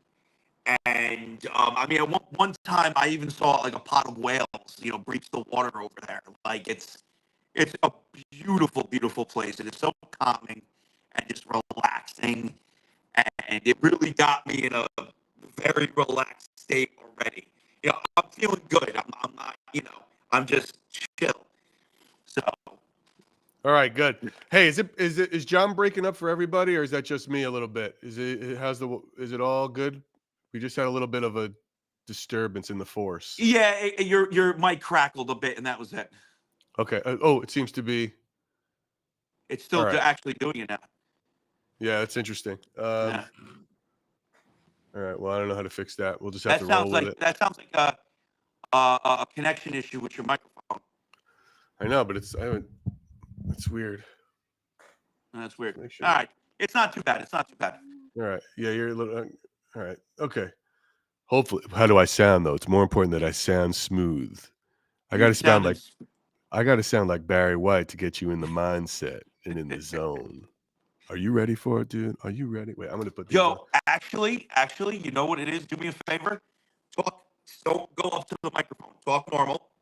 Yes. Hello. Check. Check. Check. Check. Check. Check. Yeah. No. But I'm hearing it for you. I'm hearing it for you. I think we got a connection thing going on. Yeah, I think we do. Let me. You think it's on my end? Should I fire up my? Why don't you just jump out and jump back in with that link, like reset. Okay. Let me fire up my wireless. Yeah. I'll talk to the good people. Okay, cool. I'm going to shut you off, and then we'll bring you back on. What's up, everybody? So John is in and out. Okay. John's crackling. Yes. Yes, yes. All right. I'm letting him know that.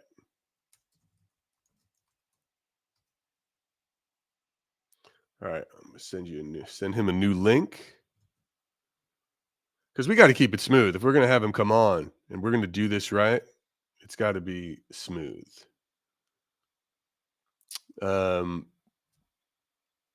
Guys, while we wait for John, let's get the chat warmed up. I'll ask you a dumb question, which I like to do. That question is this: should a grown man, or any adult really, ever wear Crocs? The answer is no. But let's see. What does anybody else think of that?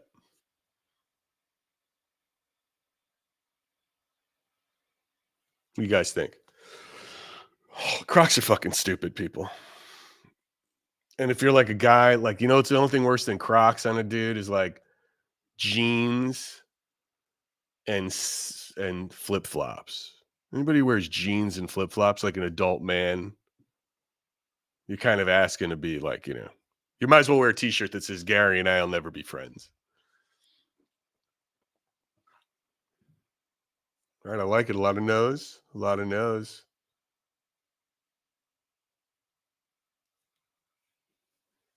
Don't try to justify it, Christine, for practical purposes or to get the mail. Fashion is pain. And if you got to do it to even look good, if someone sees you, you look like a fool. Don't try to qualify it. That means that you secretly love it.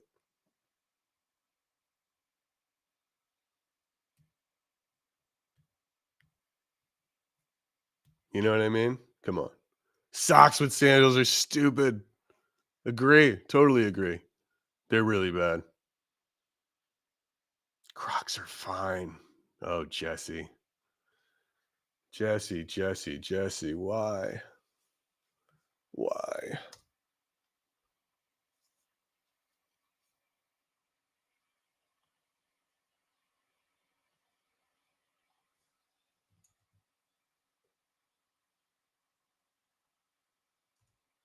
Why would you say that? That's right. No, I can wear jeans. We're not animals out in SoCal. It's not humid out here. It's not humid at all that much, so it's really great. All right, we're going to get John back in, see if he's better. There you go. All right. Hopefully we don't have the same issues. Yeah, you're already better. It's already smoother. It's, So dude, hopefully. so weird. Usually when I'm up here in the tower, so I'm on the 3rd floor, the service is fine. I had to fire up the wireless router. Okay. Yeah, there you go. That's all right. So let me show. I was getting a poll going here, John, about just to get the chat fired up. We got a few people Well, what's actually. the poll? Should a grown man or any adult really ever wear Crocs? It's a trick question because the answer is no. But we do have a few people who do it. And I'm sorry. I said they might as well get a t-shirt that says Gary and I'll never be friends. I'm never going to go hang out with him, dude. It's like, yeah. Could you You imagine? can get that T-shirt. On the other side of it, it can say, John Santa will never trust you. Right? It's like, could you imagine, dude? Like, I was thinking about this because I know, could you imagine if someone showed up to pick you up in a car? Like, there's there's only two super ugly cars, and like really like hardcore ugly. And to me, it's like the PT Cruiser and the Cybertruck are the two like ugliest cars I've ever seen. Yeah. The Right? Cybertruck is Viciously ugly. insane. I mean, I once rented a car. I went out to the parking lot for it, and it was a PT Cruiser, and I had to walk all the way back to the office and be like, I would rather walk to my destination than drive that. Yep. Give me anything. I just can't. I know that's sort of like, you know, low self-esteem or something, but yeah, I mean, I do have my limits of like sort of confidence. I'm not driving around in it. Yeah. So could you imagine if like someone picked you up, like, yeah, man, I'm coming to pick you up, and they're like, it's a Cybertruck. It's like I'm going to miss my flight. Yeah. I'm not getting in it. Or it's super ugly. And the same would be like if you meet your friends at the bar and they're wearing jeans and flip-flops with no, you know, or sandals and socks. It's just like, dude, I can't be seen with you. Yeah. You look like a great a-hole. It's like, what kind of person are you? Yeah. All right, we got everybody back. We're fired up. Things are rolling. John, Good. tell us what QDE is. Is it quiet in there? Is the scene set in there for after this QDE session? Well, I'll tell you this.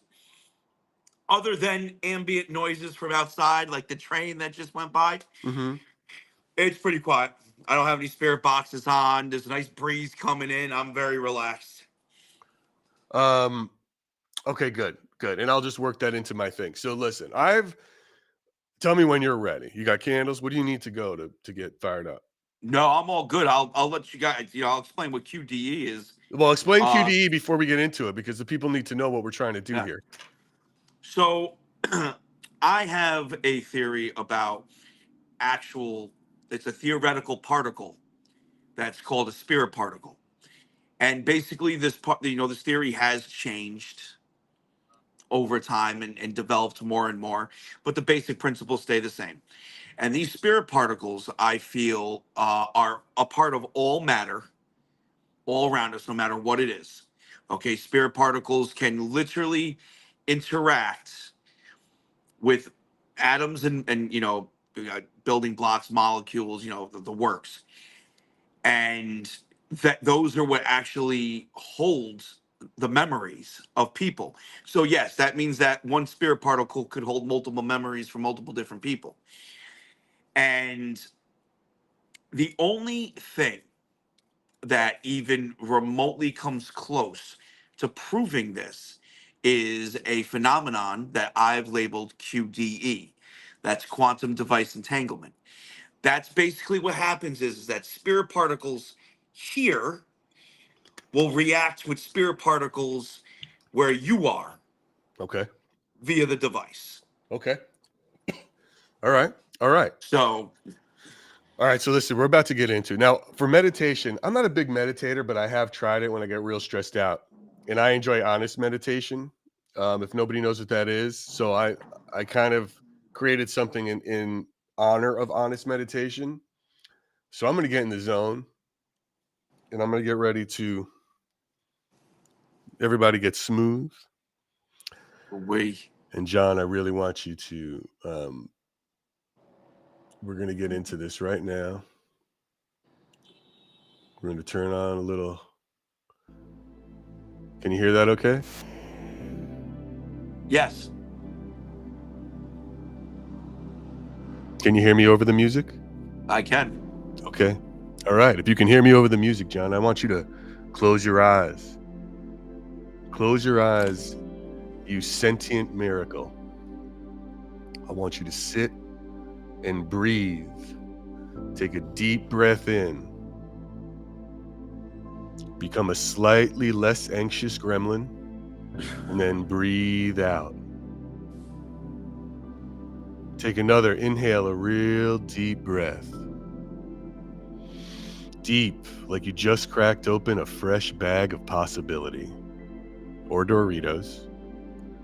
And now exhale, flushing all the dumb shit people projected onto you this week. Breathe in possibility, breathe out bullshit. Good. Now open your mind. Good. Really open it. Open it like a whale's vagina giving birth. Good. Breathe in. Breathe out. Imagine your mind is a big cosmic satellite dish, spinning slowly, catching frequencies from beyond this loud-ass dimension. You're not just here to chill, you're here to be a vessel, a half-skeptical, monster-drinking vessel. Now take in another deep breath. Come on, man, focus. Take in another deep breath. Imagine your consciousness surfing the internet. Bro, you're not doom scrolling, you're soul scrolling. You're streaming thoughts from the spirit realm like you just hacked into the divine Wi-Fi. Oh, you're a ghost modem now, son. You feel that? Breathe in and breathe out. There might be a presence around you right now.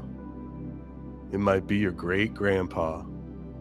Or maybe it's some Q's Victorian woman who still doesn't understand TikTok.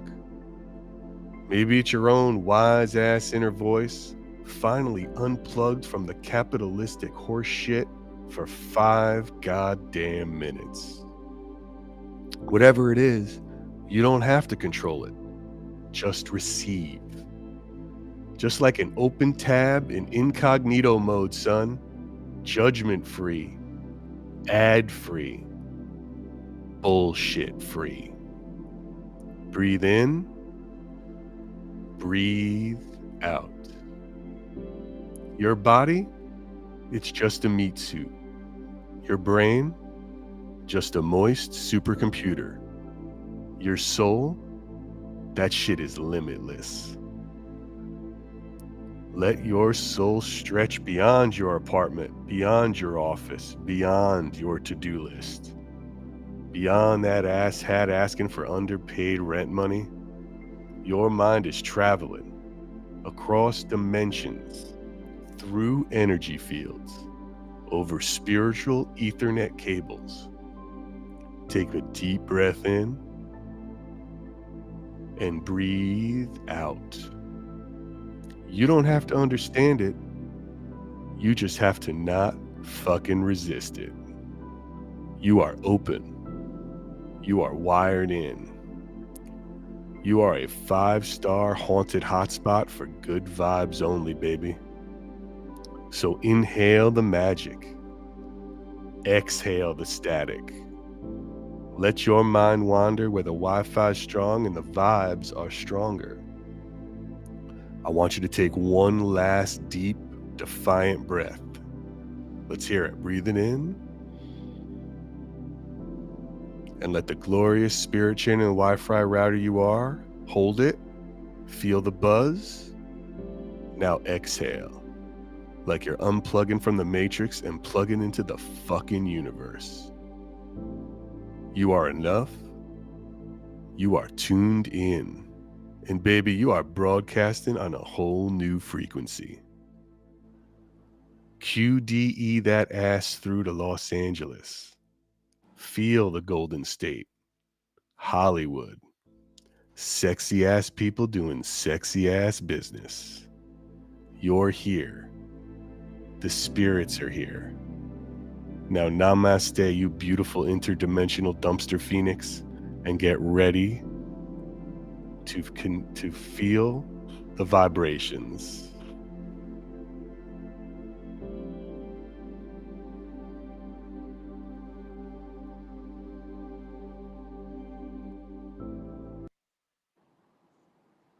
All right, John.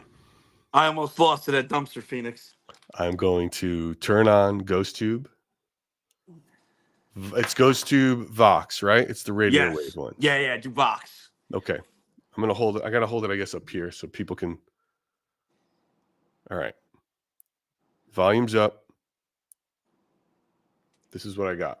Can you see it? Yep. It's hard to see. It's like reflecting in the reflection of the thing. Yeah. Do me a favor. Go into the settings. Okay. Wait. And turn everything low. Okay, wait. Echo, reverb, white noise.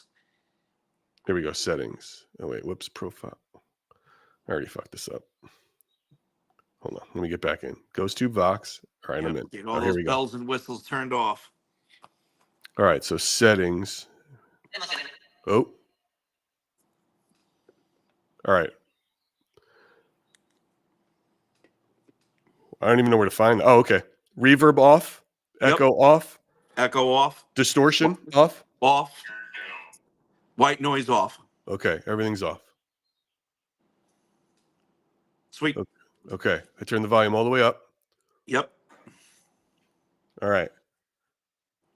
Now, they should I turn my speakers are off because I listen through my headphones so I don't get any feedback. But technically, I wonder if they could feel your energy. What do you think? Or should I turn the speaker down so they can hear you?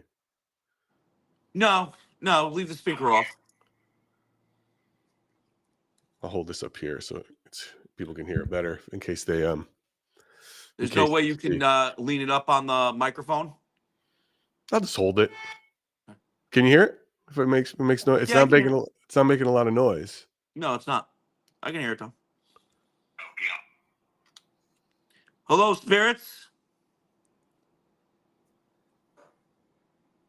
Is there anyone with Gary right now?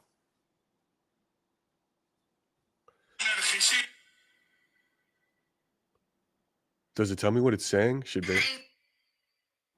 No, it won't tell you what it's saying. You have to hear it.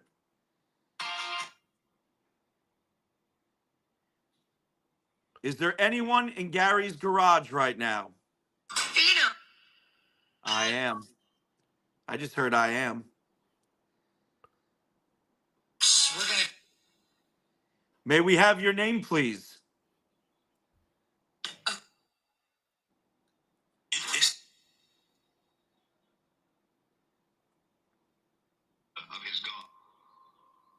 What was that? I don't know. I couldn't hear it. Quote,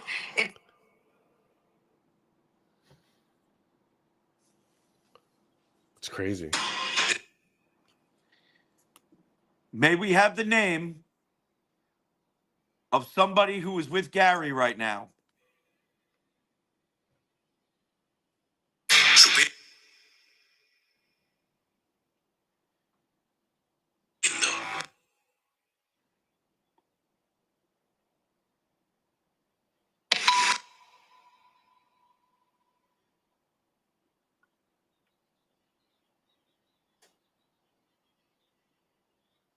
How'd that relaxation work on you people? Did it work well? Maybe I'll just start a live chat where I do this. I just do like meditation. You should. It's like, hey.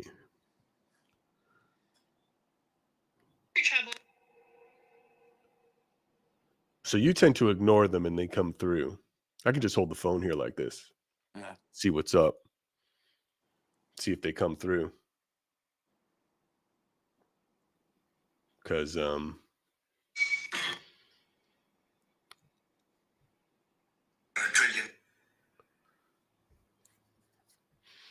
is hard to make out what they're saying, at least right now. Or maybe they're just not saying much. They might not be. Maybe we haven't had a lot of spirits in this place. No good memories, no good imprints.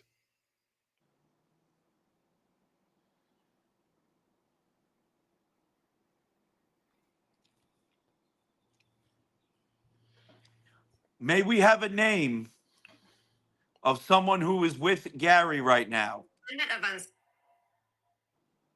What'd you say, bitch? Are you here in my office?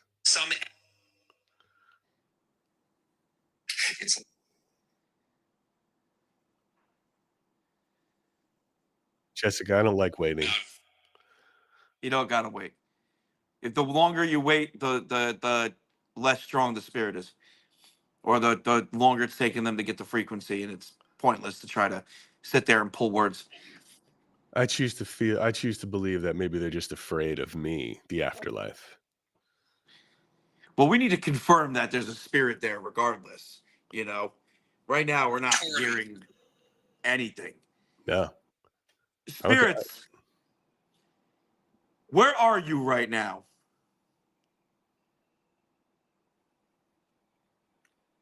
Where you at, bitch? Where you at, spirits? Do I have a spirit-free house?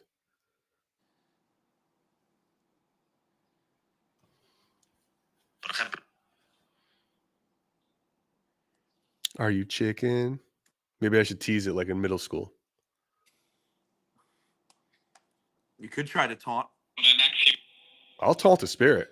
Yeah, it's usually not my style, but go for it. I'll do it. I think you guys are all bitches. Undead, weak-ass punks. Tell them that their life was worthless when they were alive. Your lives were worthless when you were alive. They amounted to nothing. If they were something, we'd know who you were. This is LA. If you ain't famous, you ain't shit. Peasants. I'm kidding. Peasants. Peasants. Plebes. And what, bitch?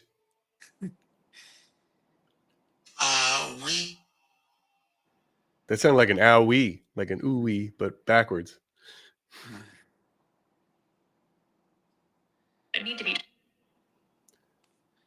I'll tell you this straight up. If we hear my name come through this, I have to get a new fucking phone.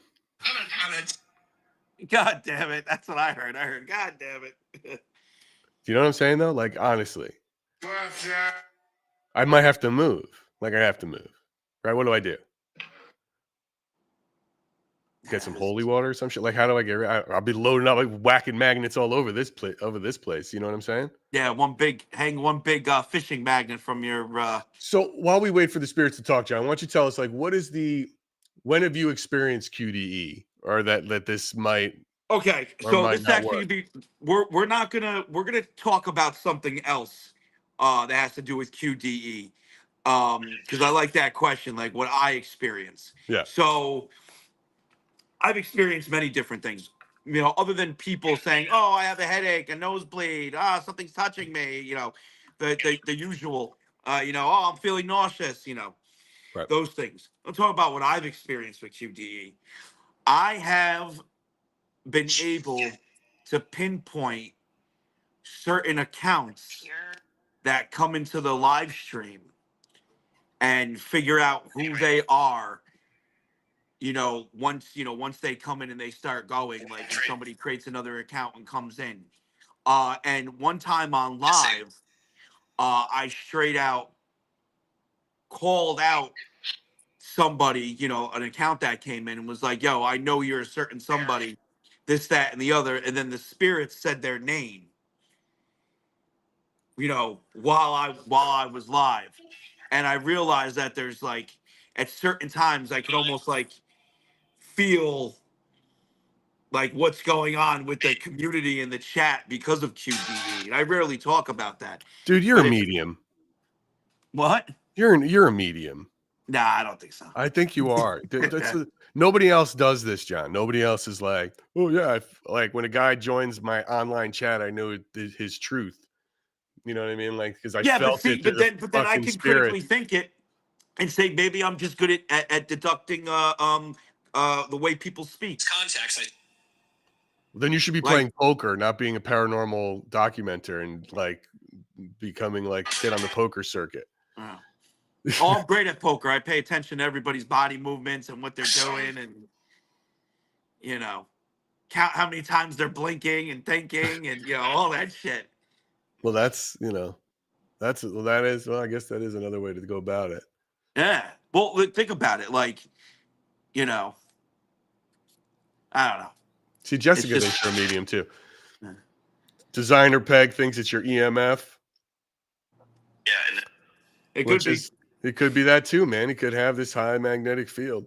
Yeah, it could be. He's a big boy. He might have his own sort of gravitational pull. My man does. All right, fine. Let's test this theory out. We're gonna do something that I have never have done ever. I mean, I've never done this either, but we'll even take it a step further. Let's do it. What is there it? a Henry there?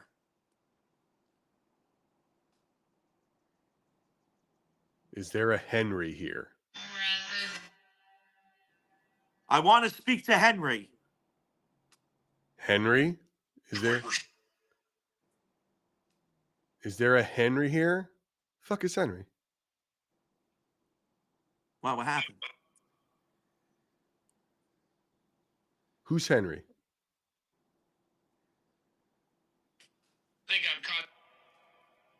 Think I'm caught?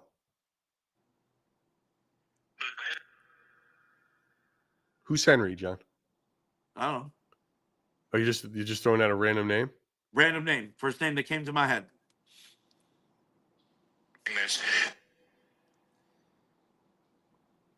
He seems to. You're a tick magnet, Yasmina? What does that mean? Oh, yeah, I'm allergic to ticks. Oh. But like the bite itself gets me like extremely Many times. Many times.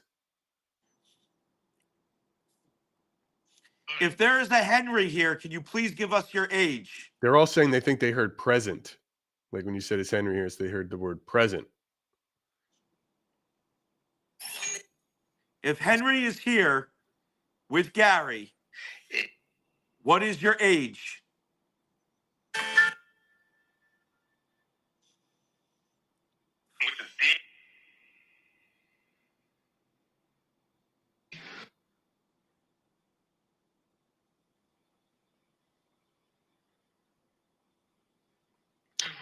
Yasmina, stop rolling around the fucking grass if you got 3 ticks on you in 3 days. It's like pretty easy, dude. Get out of the woods. She's like, but I'm earthing. Is mediumship a skill that can be honed or just a gift? You know what? That's a great question, and I'm going to ask I Bob actually have tomorrow. the I'm answer interviewing for this that. guy, Bob. What is it? I have the answer for that. So What do you think it basically, is? it is a gift, I think it's but both. it does need to be honed. I think it's That's both. why there's foundations that do that and mentoring and all Teachers that. and practice. I think like anything else, you got to practice. Shit. Possibility, multiple spirits are just born. Yeah. Multiple spirits just got created. Yeah. I think it's got to be both, man. Because Yeah. I'm going to ask. So the guy I'm speaking to, his name is Bob Ginsberg. He founded the Forever Family Foundation. It's got a great story. There to help people who are grieving. Rigorous certification for mediums to be a part of this. It's a non-for-profit. That's what Kathy's a part of. And I'm going to get his. I'm going to ask him that too. I got a list of questions for him. I don't think. See, Jessica, I don't think John's honed it. That's the thing. I think because he doesn't really practice mediumship. He has a conversation. He just sort of goes around and does his thing without really like the full meditation. You know, he's got to breathe in excellence and breathe out On my bullshit a little bit end, more. On my end, I couldn't hear a word you said. So someone wrote, my hand on the phone is insulation. I don't know about that.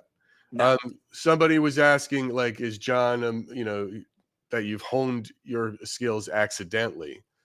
And I said, I don't really think you've honed your skill at all because you haven't really focused on it. I think if you got to hone any skill, you got to focus on it. You can't accidentally become a good, golfer. Yeah. By swinging a stick around the house, Yeah. Well, I can tell you this: the best What, bitch? communication Did that you hear I that? get. That sounded like. Sorry. Go ahead. The Go. best communication that I get with spirits is when I'm in a great mood. I have to be in a good mood. Why do you think that is? I went to a live replay where I started off as a cemetery walk. Nobody was tapping, nobody was gifting, but what was getting me was nobody was tapping. What? And I'm like, guys, I've been live for an hour. No one's even got like 100K likes yet. It was like at like 70 or something. Now, guys, you on the chat can me, probably hear this better than me. Go ahead. Sorry. It put me in a mood. And I was like, and nothing was coming through either. And I'm like, you know what? I'm like, I need to go sit down, have some apples, relax, right? And I went and I sat down, had some apples. An hour later, went for a walk again.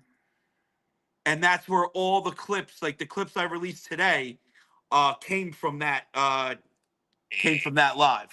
I realized my mood is huge. Well, I bet if you have a bad mood, it's just like your mind is more closed off.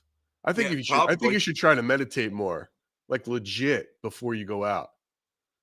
I'm just curious. I bet you'll see a difference. I love this person. Someone's got a name called, where'd it go? Oh, Galactic Goblins. What a great name. That is a great name. That is a great name. It's a good name for a band. Yeah, it is. Have it be like a mix of like The Sword and it's made in America and more like doom stoner metal. Right. Right. Dungeons and Dragons metal. Yeah. Galactic Goblins. I bet you get a bunch of nerds who can play at Comic-Con. It'd be like, we're off to fight the war. You know? Right. It's like, do you know the band Dragon Force? Yeah, Oh, dude. I mean, it's almost like it's the fastest speed metal stuff. It's so hysterical. it And is, but it's not. I don't like it. oh no, dude, it's for kids. It's for kids. Yeah, It's you metal for can't. kids, but it's Yeah, like yeah. it's speed metal for kids because it's all about like fighting your sword on your trusty steed and ride. You know, it's just ridiculous stuff. But my God, is it funny and fast? I mean, it's It's fast. I gotta ridiculously, give them that. hilariously fast. John has the type of energy that spirits are drawn to and can communicate to with or without Vox. Well, you do hear That a is lot of true. disembodied voices. I get a lot of disembodied voices. Even at cemeteries, I get them. I got one today. We can walk. You know, What was that? What did that say? it You sounded guys, like it said he can't walk. what did you guys hear? You guys can hear it better than me because I actually got a headphone on and half off. So I'm looking at you at the chat, and John probably can hear it a little bit better, less muffled. Yes. I can hear it great as long as I don't have the fire trucks rolling out from the headquarters. Sure. It sounded like yeah. Yeah. It's like a middle school thing. Yep. When did that Video, become the Ohio. word for? Yeah, when did that become the word for ass? Yeah. That's what it Because means. of the gap. The gap from behind. That's what it originated from. Tammy You know? heard I can't walk. Yeah. Huh.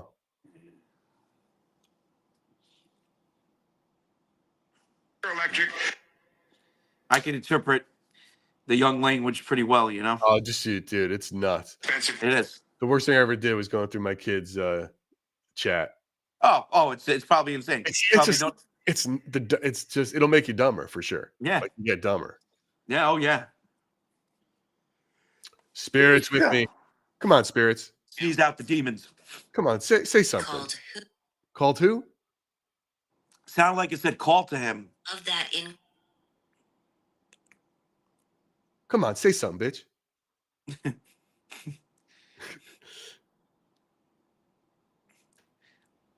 Are there any hoes out there?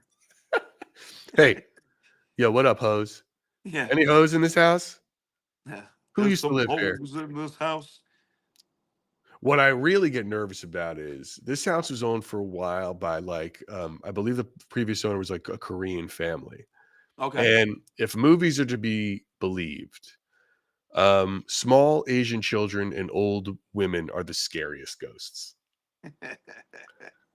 Because that sounded like witch. Because let me tell you, I don't know if you ever saw The Grudge. When I saw The Grudge for the first time, that might have been the last horror movie I saw in the theater. Oh. Yeah, dude. And that might have been the last horror movie I saw. I came out of that movie like literally exhausted. Like I ran a marathon. I was Yeah. just like, it's enough. And that little Chinese boy is in the closet, and then he's in the elevator, and he's like all over the place. And it's just like, or Asian, Japanese, whatever they were. It's terrifying. Yeah. And then These like, Japanese. and then there's some other movies. It's like some old woman, she's crawling on the ceiling, and she's above the cabinets. Or it might be The Conjuring. So it's just like, I'm telling you, dude, Yeah. old women, Asian children, Yeah. scariest ghosts. And I always wonder, does this house have a little of both?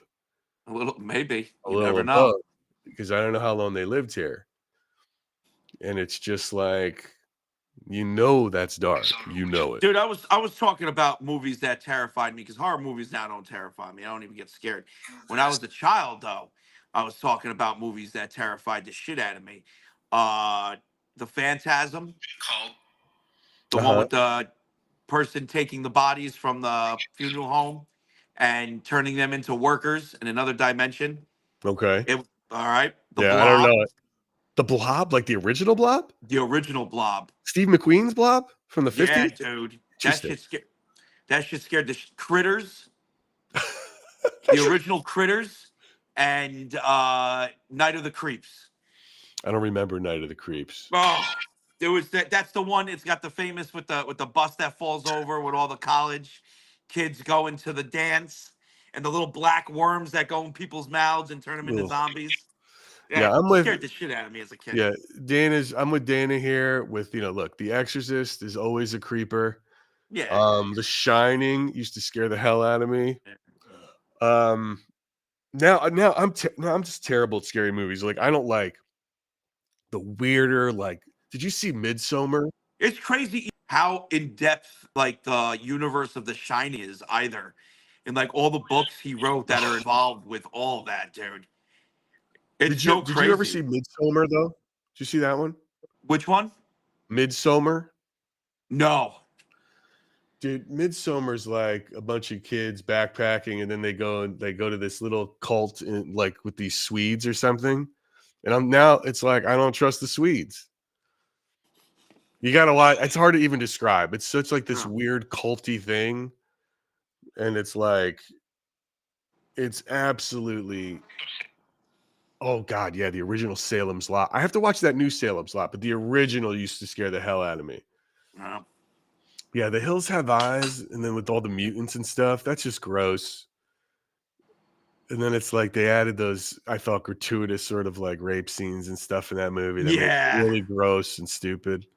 Yeah. Yeah. Like they listen, they didn't have to add those. They could have just added and shown the scenes of the women that were giving birth to the mutant dead babies. That's all you had to do. They didn't have to add any of the rape I scenes, didn't like you any know? of that stuff. Did you Yeah, see? yeah, yeah, yeah. I Oh, you agree. know I what's can't. That shit great? makes me sick to my Did stomach. you see that Netflix show, I think it's Haunting of Hill House.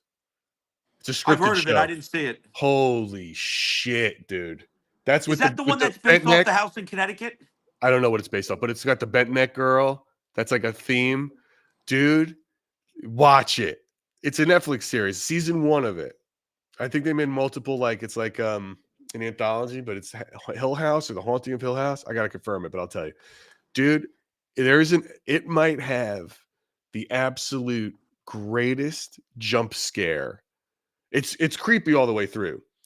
But there's an episode that might have the greatest jump scare in the history of jump scares. Oh And yeah. I can't give it away because I think I launched out of off my couch.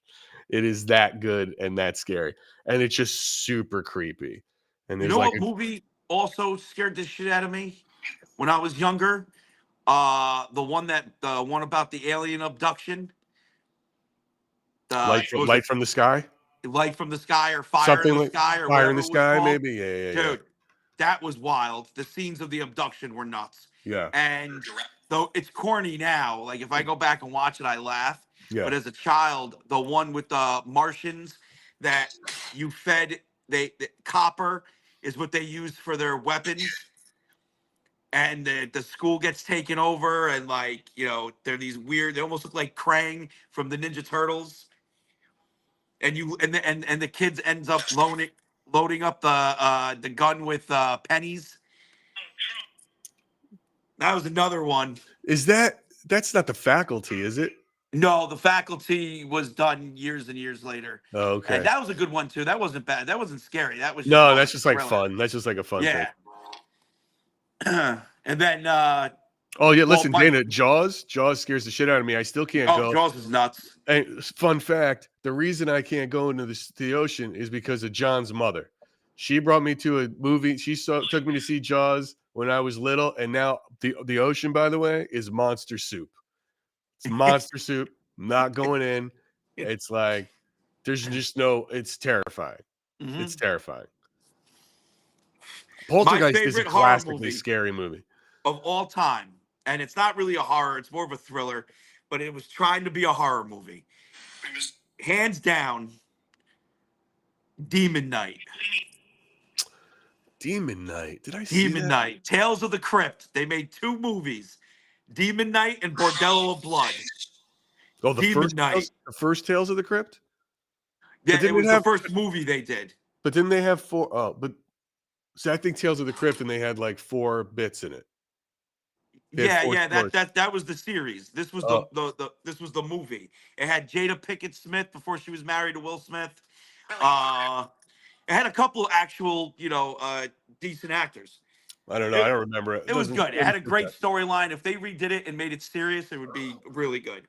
Yeah, I don't know. I don't know. Yeah.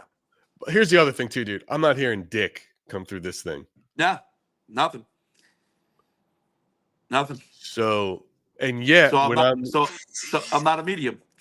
no, I that doesn't mean anything. It just means that know. I we know. didn't I get know. this QDE going to work. Yeah. Because what would happen if you turned yours on now?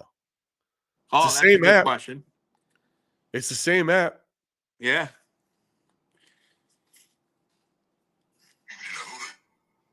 I can Turn do yours that. on. Let's see what happens.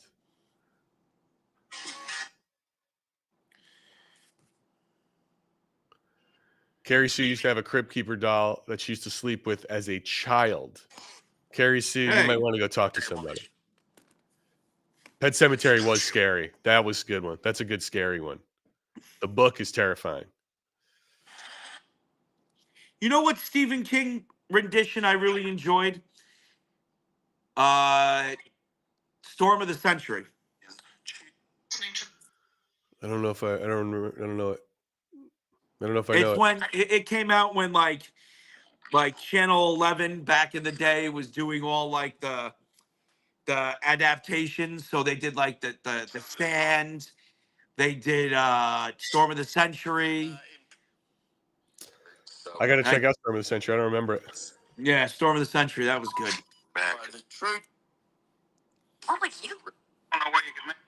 Okay, so now I'm hearing yours. Yeah. I heard Please Stop. Trolls was nuts. That's the one when they fed the creatures fed humans that green slop and they turned into plants and they ate them. Horrible acting, crazy plot. I know exactly what you're talking about, Tammy.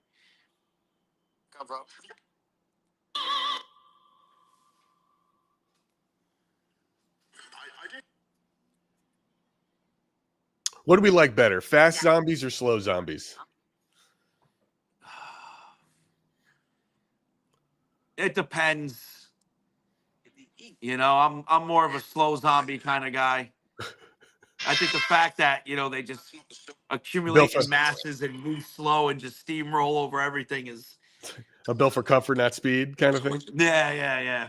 My problem with slow zombies is that I don't understand how they can't get away unless they're like Yes. asleep. Like whenever they get stuck by slow zombies, I'm like, just what? Well, listen, if you know, if there's enough of them, you're not going to get away from them if they're coming from all directions. But if they're all in back of you, you know, and you're going, like, how can you not get away from that? What are you going to do? Stop and tie your shoe? I mean, I get what you're saying. Yeah, it just seems like right. Oh, you like The Stand? Yeah, The Stand was The good. Stand's brilliant. Someone mentioned Silver Bullet. Like, listen, don't start throwing out Stephen King B-sides. That's not a real. Yeah. That's like some. Come on, out of all of his books, Silver Bullet, we could do better. Well, That's a B-side. I liked a lot of Stephen King's fantasy stuff. Oh my God, yeah. By the I used to read my kids The Eyes of the Dragon, which is a great. Oh, nice. That's a great story. Well, you know, believe it or not, the first Stephen King book I ever read, I believe, was off your library. Probably. I read them a lot when I was in high school. That's what I You got into. know? That's where most people get into them. You get into When metal. I used to You go go through your visit my metal phase and grandmother, Stephen King phase. I You used go to through go your. hide in Gary's room. You used to go when you're in high school. You go through your Rush, metal, and Stephen King phase, and then you get out of Rush because you realize chicks don't dig Rush. You'll never see a chick at a Rush concert, or you never used to. And then you get out of that. You're like, what?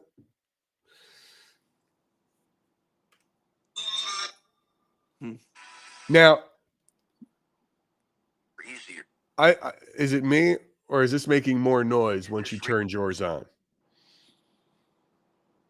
No, I'm not hearing a difference in Okay. consistency. Cat's Eye was great. That's the one with the little troll, right? Stealing the breath of children. Yeah. That's a good one. All right, I'm gonna shut mine off. I'm sick of holding my hand up. I feel like an idiot. Okay. It didn't really get me anywhere. I mean, I think the future idea of all of this, having fun understanding spirit communication is really what this podcast is about, and understanding what spirits are, which is where we're always going to test new things and have fun testing it. Exactly. We should keep doing the meditation thing. I would like to see you do like a real meditation and then go out and see if that changes. Keep tabs of what kind of thing, make sure you're in a good mood, get all the bullshit off, go out and do your thing and see if that changes the Q&A, right? Yeah.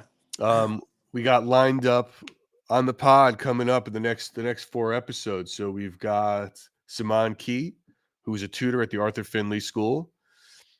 This woman has been a medium and a minister of spiritualism for, I don't know, probably 40 years. I mean, Wow. she believes in frequency and energy.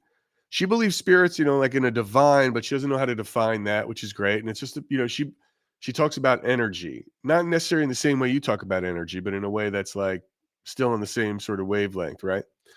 We got Bob Ginsberg, the founder of the Forever Family Foundation. We've got Cal Cooper, author of a book called Telephone Calls from the Dead. That'll be up in the next 2 months, which is a great episode. And we're talking to we've got Dan Sturgis, contributor and one of the contributors on Paranormal Caught on Camera, which you can see on the Travel Channel. Which John appeared on that show in season 5, episode 5. If you ever want to look him up back when he was younger to see it. But these are all interesting perspectives on people who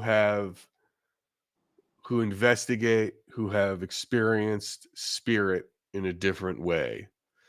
And that's what we're all trying to achieve here, which is what are ghosts? What are spirits? Yeah, man. I don't know what else to say. Guys, please submit ghost stories. Tell your friends to submit ghost stories. Ask your questions. We need more questions. We need more ghost stories. Did somebody Yeah, send we me a love the ghost? ghost stories. Some, I love seeing them. I gotta you tell you, know? somebody sent me a ghost story, but it's sort of, I mean, like, I'm sure he's a nice guy, but it was like he's a photographer, and he took these pictures that have like some sort of something on them, but the pictures are like burlesque of some Okay. chick. And I'm like, dude, I don't know if I'm going to show these pictures. I mean, it's like, I don't know. Was his name Georgie? Yes. Okay, he came in today into the chat, and I told him to submit. Oh, yeah. Okay. But it's like, I don't know. It's just sort of like,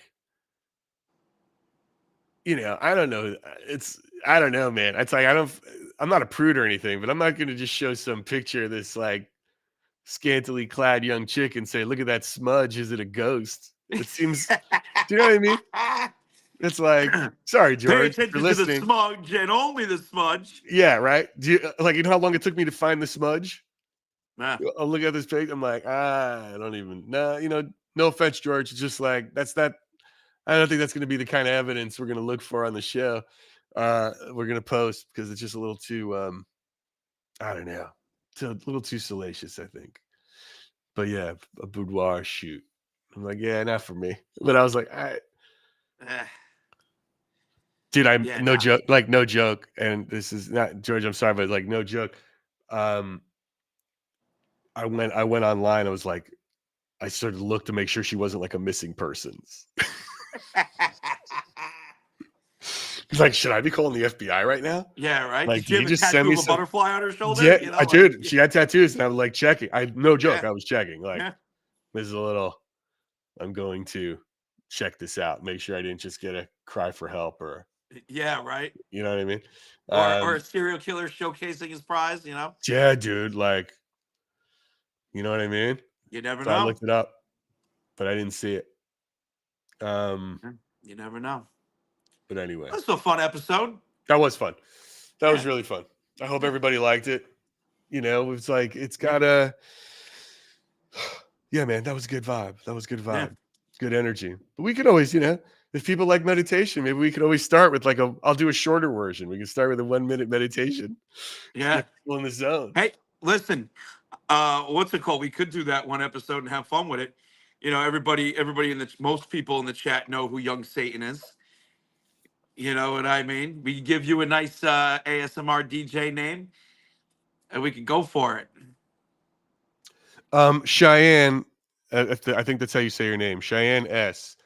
If this is in fact true, you need to go to splinteredspirits.com and submit this stuff in the ghost stories tab and send it over because we would love to talk about it. Speaking of ghost stories, we have two others that we're working on. I'm going to get Gary everything soon. We're going to do a deep dive into some of my best spirit communication Oh yeah, it's gonna be at dope. cemeteries when it comes to spirits. And I don't know if I ran this by you yet, but I spoke about it. Let's hear it. We are also going Drop to do a old school deep dive. It's a past investigations pre TikTok. I've been doing this for years, You have and videos? I've recently stumbled across some old files, some old EVPs, and some old video. You have it digitized? And hopefully, we can get everything. It's just going to be a little bit because we have to get everything updated. These are old files we're talking about. Do you have it So, digitized? what happened? Do you have it digitized? Yes, Okay. yes.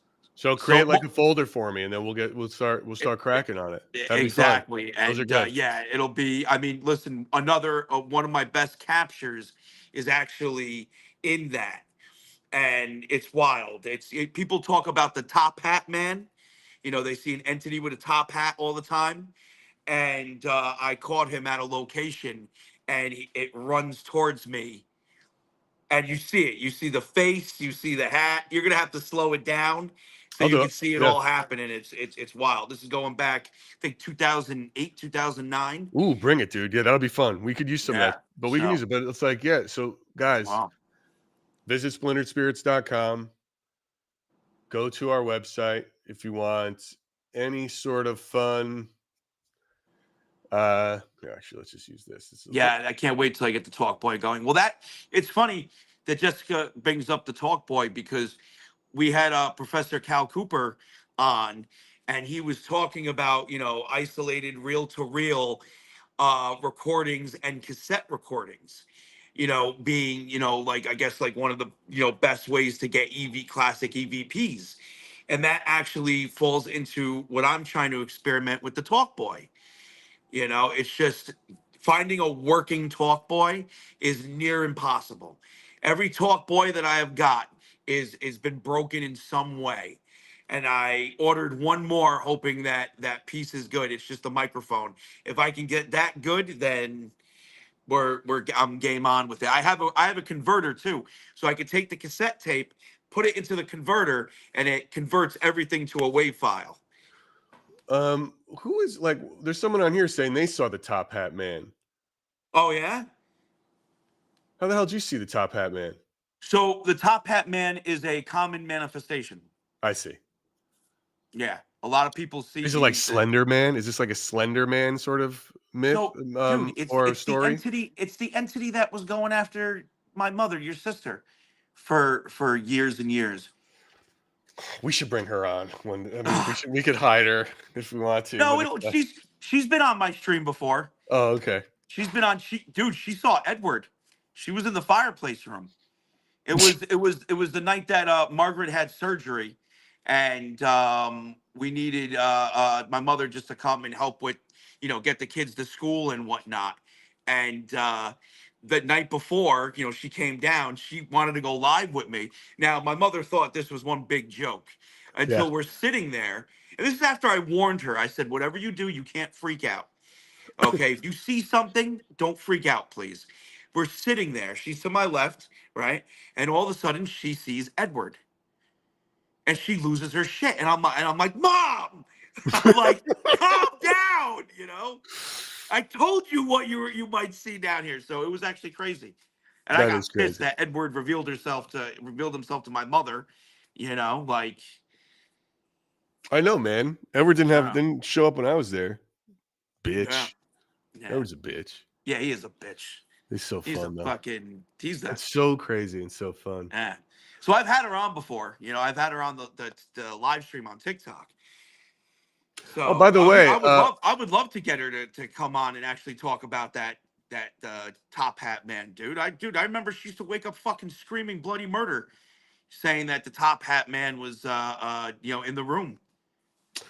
I gotta ask her about that too. That's ask her about the Top Hat man. I will. And by the way, guys, we are for the first time finally able to broadcast. We are on Facebook now as well. So I don't know if I saw we were getting some Facebook comments in there. So did you see that? Because I was trying to look, but I was busy reading. Yeah, no, we did. The person was talking about that I believe the comment was the new Salem's Lot movie sucked. Oh yeah, we did. We had a couple Facebook people. That's cool. Yeah, that's the comment I saw from. If you're on Facebook, please, by all means, feel free to follow the Splintered Spirits page on Facebook.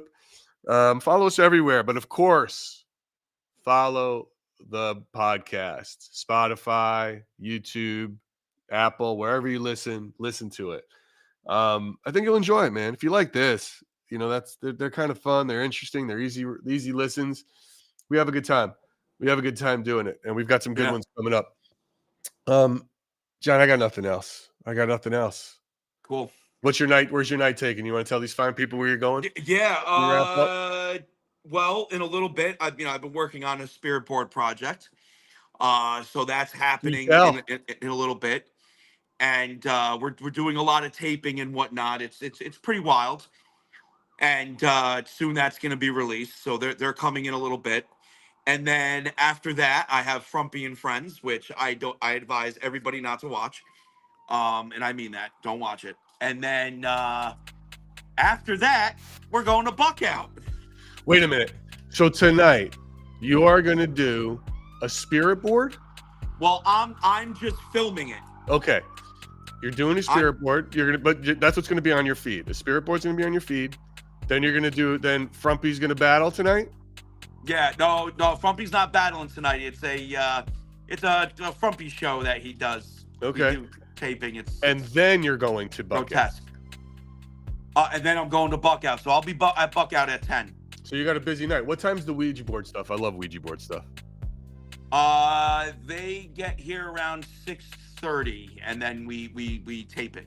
It's not live. The spirit board stuff. Oh, live. Okay, that's not gonna be live. Yeah. Well, if you need help editing, it, dude, let me know.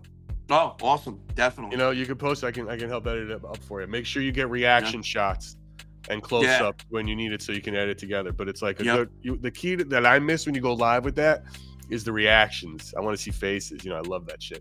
Well, once I figure out exactly what the hell is going on with this tower, and all that jazz. Yeah.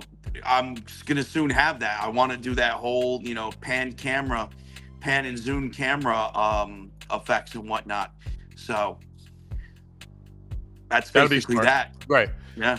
Okay. All right, everybody.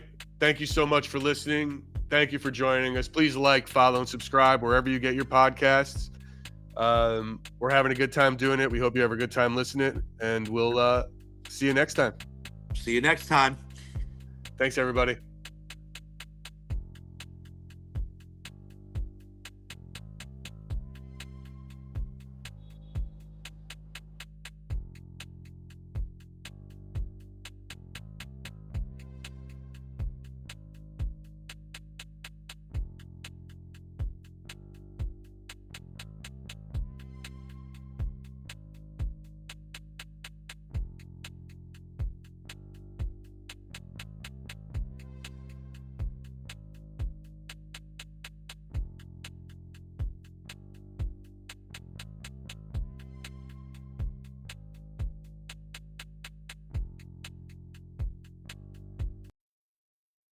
Did you see the recent video I put out? Me cleaning the grave and the spirit calling me fat? Somebody else called you fat? Oh, yeah. I'm sitting. I just got done cleaning. It wasn't the spirit of the grave I cleaned. I don't know what spirit it was. I'm sitting there. I just got done cleaning the grave. I'm talking to everybody. And then all of a sudden, it just straight up was like, John, you are fat. Are you kidding me? Spirit, that wasn't nice. Like, I just got done cleaning the grave, and you're going to call me fat? You're going to insult me? These guys are rude, dude. I don't know, man. When you're getting called fat from the other side, that's a whole new level of hazing. Yeah, it used to happen to me a lot. How do you cope with that? It depends. It depends on my mood. Like I had this one viral video where I'm sitting out in the field here, which has a lot of activity and whatnot. Not. And Spirit straight up was like, "Yo, you're fat. You need to go to the gym." And I'm like, the Offended. I wasn't too offended. It's not like I'm like ginormous. There are definitely people bigger than me. When people make fun of me, I change everything about myself. I can't You handle it. really? No, I can care less. People make fun of me. I laugh. No, man. Somebody once made fun of me for wearing my Apple Watch out and had the band that it came with. They're like, "Oh, what a dad watch." And I immediately went out and bought like 6 different bands to make it look less like an Apple Watch. You got them dad vibes, bro. Welcome to Splintered Spirits, a podcast hosted by me, Gary, and my nephew Johnny, where I follow Johnny as he tries to prove his theory that ghosts are the fractured memories of the living. In this episode, I'm going to walk Johnny through my discussion with Lloyd Auerbach, aka Professor Paranormal, on some steps we can take to get closer to proving what the hell is going on. Remember, those rando mechanized voices that chime in every now and again, those are the spirits in Johnny's basement. Let's dive into the conversation. Johnny, as you know, I spoke with Lloyd Auerbach, an absolute expert in paranormal research, to get a crash course in being a paranormal investigator. I showed him some of your videos, and we're going to see if he can help us prove your theory that goes to these splintered spirits and memory fragments. So, you probably know a lot of this already. He breaks down paranormal activity into 3 categories, okay? Apparitions, Yep. hauntings, and poltergeists. 19. Do you know what the difference is between these 3 things? Because Yes, the poltergeists are basically created from human psyche. Most of the time, it's if someone's in like distress. Classic poltergeist stories are usually teens coming into their hormones and whatnot, and they end up going crazy and creating these psychic entities, if you will, born from their minds. That's absolutely right. Yeah, apparitions are a tricky one because certain people you talk to will even claim that living people can be apparitions, where you can have an echo or an imprint of somebody in a various spot that's still alive. No, apparitions are ghosts. Yeah. That's what apparitions are, ghosts. That's like what most people would call ghosts. Yeah. What you're talking about is what he refers to as hauntings, which is living people have left their imprint on a location.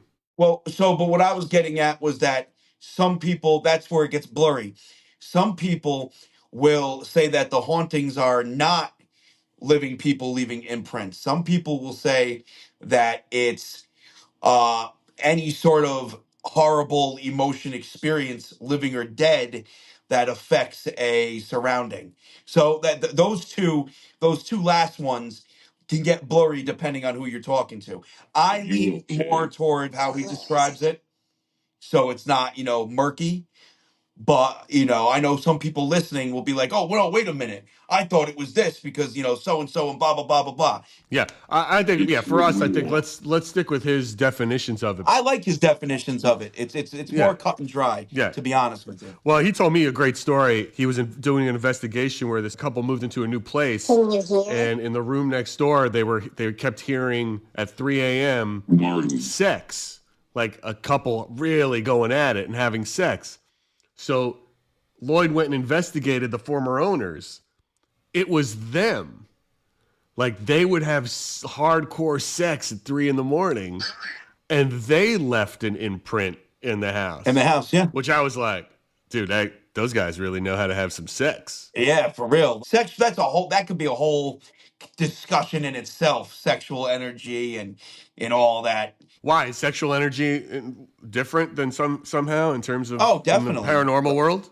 Oh, definitely. So here, let me give you an example. Please. When I go to a cemetery, right, and I'm talking, not the segue I was expecting, and whatnot, and the spirits are ramped up. They're like super, super ramped up, and they're ramped up in a very sexual manner. They're hitting on me.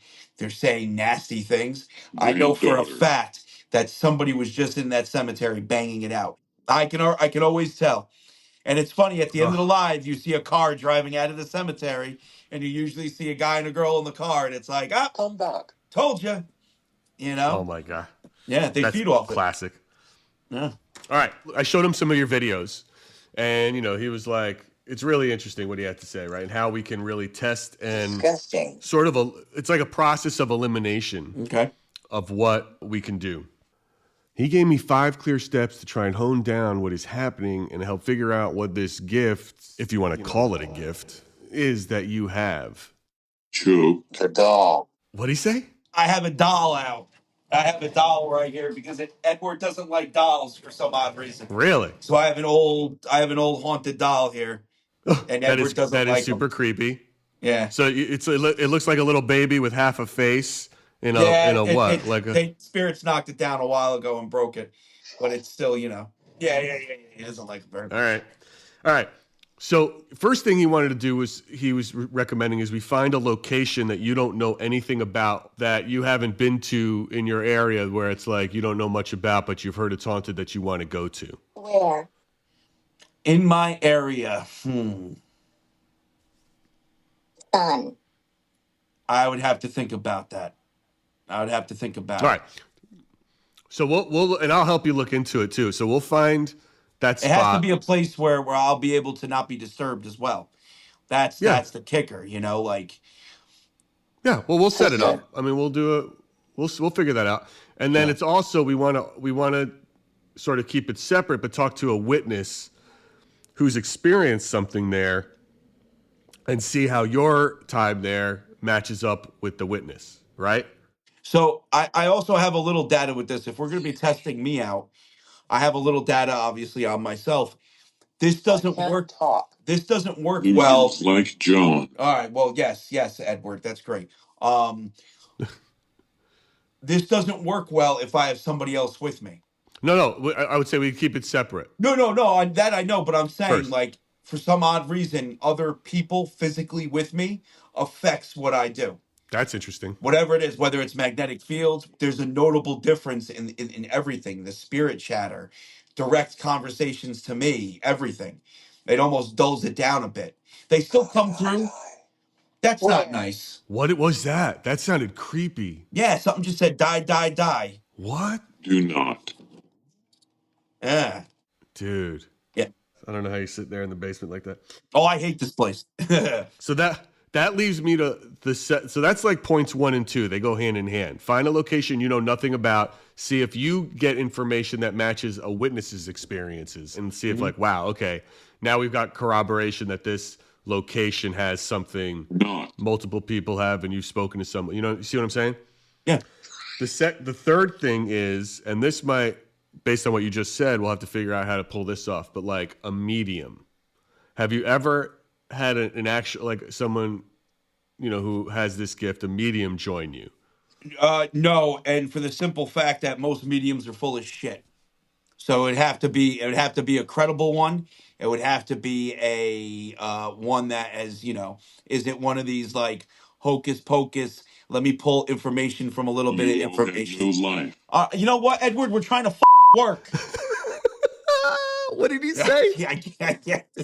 He said we have no life. He's not wrong. He really isn't that wrong with that. It's like, this is what we're doing, as trying to make a life out of it. But it's like, he is so yeah, if we can find a credible one, because listen, I do understand that some people feeling well. You're not feeling well. I'm sorry, Spirit. You have people that do have these gifts, but they're few and far between, and most of them are full of shit. Like remember back in the day, call me now.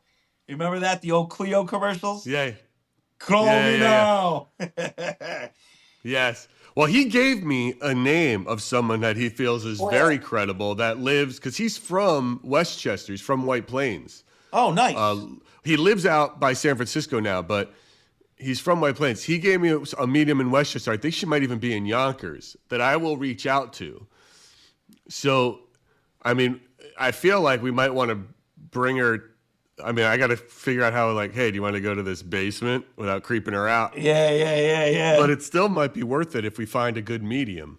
All right. Have you ever, here's step 4, and you may have done this and tried it. just to rule out that you yourself are not a medium in any way, have you ever tried and been able to call an apparition, a ghost, to you wherever you are? Won't leave. Oh, I could do that instantly. But wait, could you get this Edward in your office? No. Okay, that's what I'm talking about. Like, can you get an apparition to you? This is where it gets real interesting. No, I've never tried, but at the same time, I also, from my data and my experiences, know that 99.9% of the time when that happens, it's bullshit. And so here, let me explain. That's called channeling, by the way, when you channel a spirit to an area. I have only had one time a spirit come from another location to find me. Only once. And it showed me a hidden cemetery that I've never been to. It was the most wild thing. I didn't channel that spirit. It literally showed up to find me and say, hey, listen, we need your help with a situation here. Well, I think what we really need to do then is create a situation where we decide to channel some spirit just to see. Well, we could try it for this. It'll eliminate one possibility, right? Yeah. So it's like, it's a legit test. I don't know, we'll break out a Ouija board or something. Oh, well, that's different. That's different. Spirit boards, that's a tool. You're a tool. Come on, dude. I don't know all this stuff. You understand what I'm saying. It's like, you tell me, like, what do we set up to, like, channel, where do we want to go, and then try to pull in another spirit that you have a strong connection with anyway to a separate location and see if we could do it. Wait. Well, technically, we could do that in my office, and we can try with. Can you hear it? We could try with a number of spirits. We could try it with Ann Purdy. All right. We just met a number of spirits we can try it with. All right. Well, let's we're gonna put some thought into that. We're gonna think that through and get it. Okay, cool. And the last one is, which speaks a lot to what you talk about, is you remember how you used to have like videotapes or audio tapes, but if you use a magnet, you can erase them? Yes. Lloyd is telling me that they'll use magnets and those big sort of electromagnets to eliminate spirits.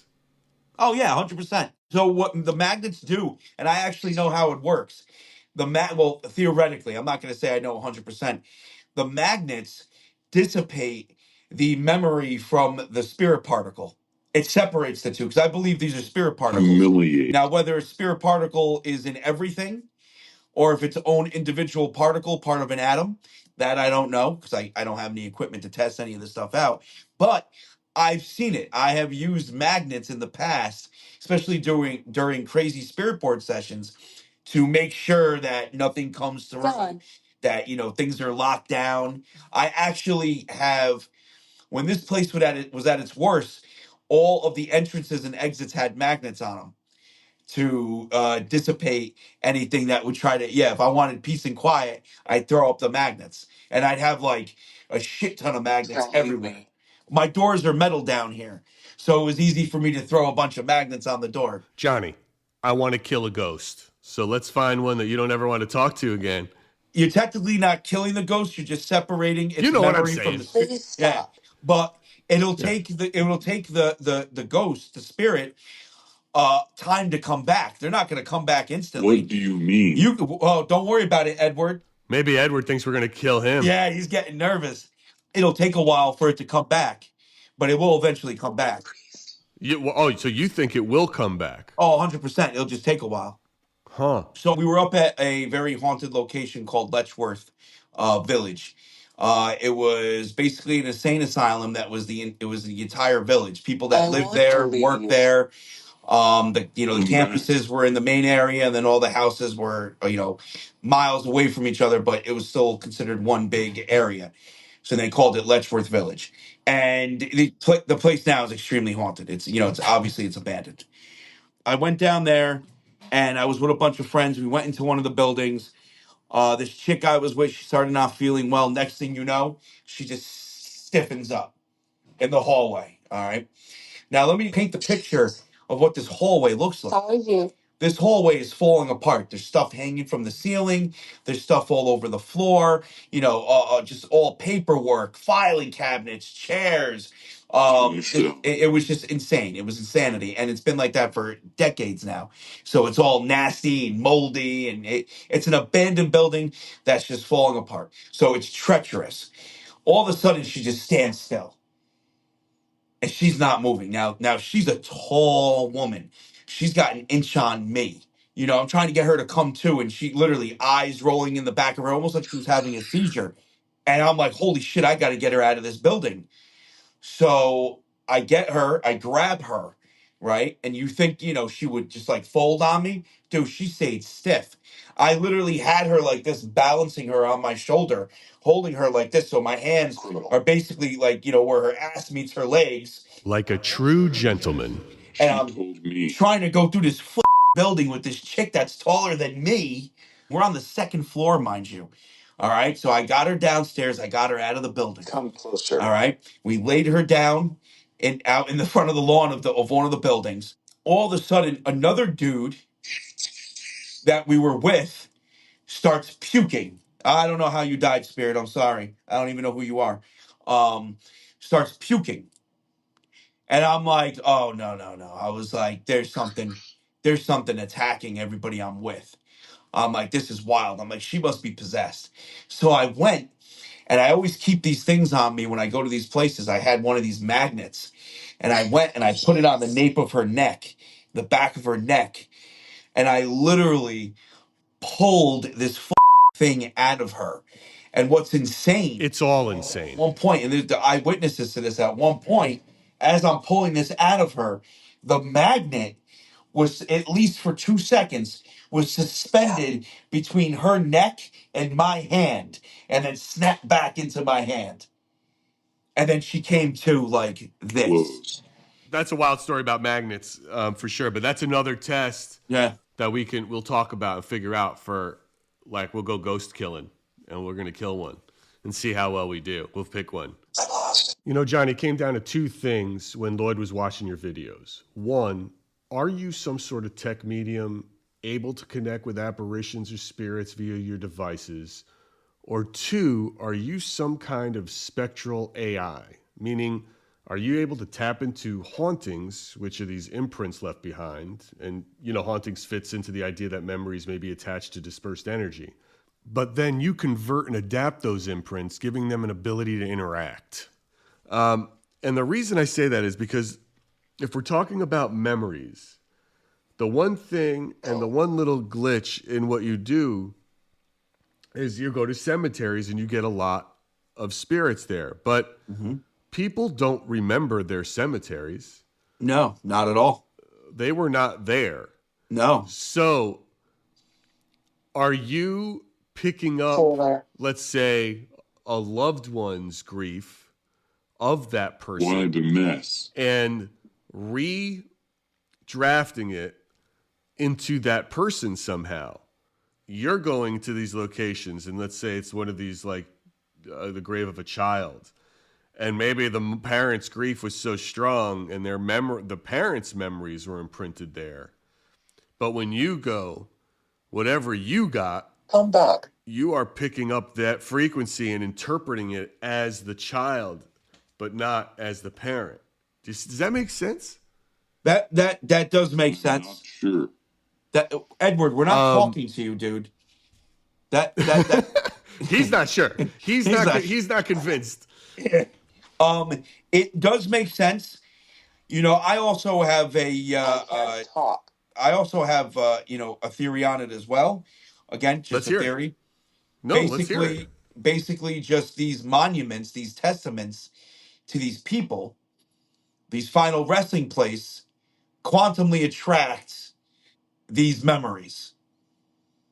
So think of it like focal points. Like a focal point would be a family home. The thing is, their final resting place couldn't possibly be their focal point. But their body's there. Or at least it was there. I will never remember my gravesite because I'll be dead before I'm in it. Amazing. I firmly believe that when we die, we get some of our loved ones' memories as well. We've already seen this in science. It's already been proven that DNA memory is passed down. It's already proven that some people that get heart transplants will get the memories of said person they got the heart transplant from. I want to be You know, clear like, these here. things have happened. There are, in fact, anecdotal So, who's to transplant say cases that and heredity lines that a part of experience that cellular memory memory, doesn't break off where the today recipient's as behavior, breaks mood, up? or taste in food changes, or specific stress triggers passed down, Nobody just possibly visits through grade one and DNA, that's it. but not You specific know, you memories. slowly To be stop going Spielbergian over about time. it, That's Elliot what did not happens. share E.T.'s thoughts, but And felt not every E.T.'s spirit is at feelings. this grave. There are many Science. What about this son of a bitch Edward here? Let's ask him why he feels locked to this place that he Stay. created so much, He just said stay. Yeah. Why does he feel he's got to be locked here? Edward, did you hear that question? Why do you like it here so much? Why won't you leave? Is he afraid of hell? His own hell that he would create. Doorway. Edward, why are you here? Jesse. Who's Jesse? I'm not talking to your spirit. I was talking to Edward. Did they just whisper I'm confused? Yeah, they did. Edward, why are you here? Where are you? Where do you think I am, dude? I'm in the fireplace room. Where are you? How are you? Getting pretty annoyed at you right now. Because for once in your life, I'm asking you to cooperate. Maybe he's not helping out because he's just a model of what his spirit is, and his answers are based on The information at hand. yes. Yeah. I think if we go through these 5 Stalker. tests, we could start to Getting a semblance of an idea of what's going on. It's actually getting a little weird that he keeps finishing my sentences. Get out of my head, witch. Insane. Yeah, and maybe figure out what actually is happening. Maybe you are something brand new to this research, and I only say brand new because the tech didn't exist 40 years ago, and maybe that you're a tech medium who's able to create a language model from imprinted hauntings, which is wild. Yeah. I mean, listen, it's so wild that I don't believe it. You know what I mean? That wraps up today's episode of Splintered Spirits. In the next one, I'm sitting down with a medium to get a new perspective on what spirits are and to see if she can make heads or tails of what Johnny's doing. In the weeks to come, we'll be putting all of these paranormal investigative steps into practice, so be sure to follow us where you get podcasts and listen to more of the conversation.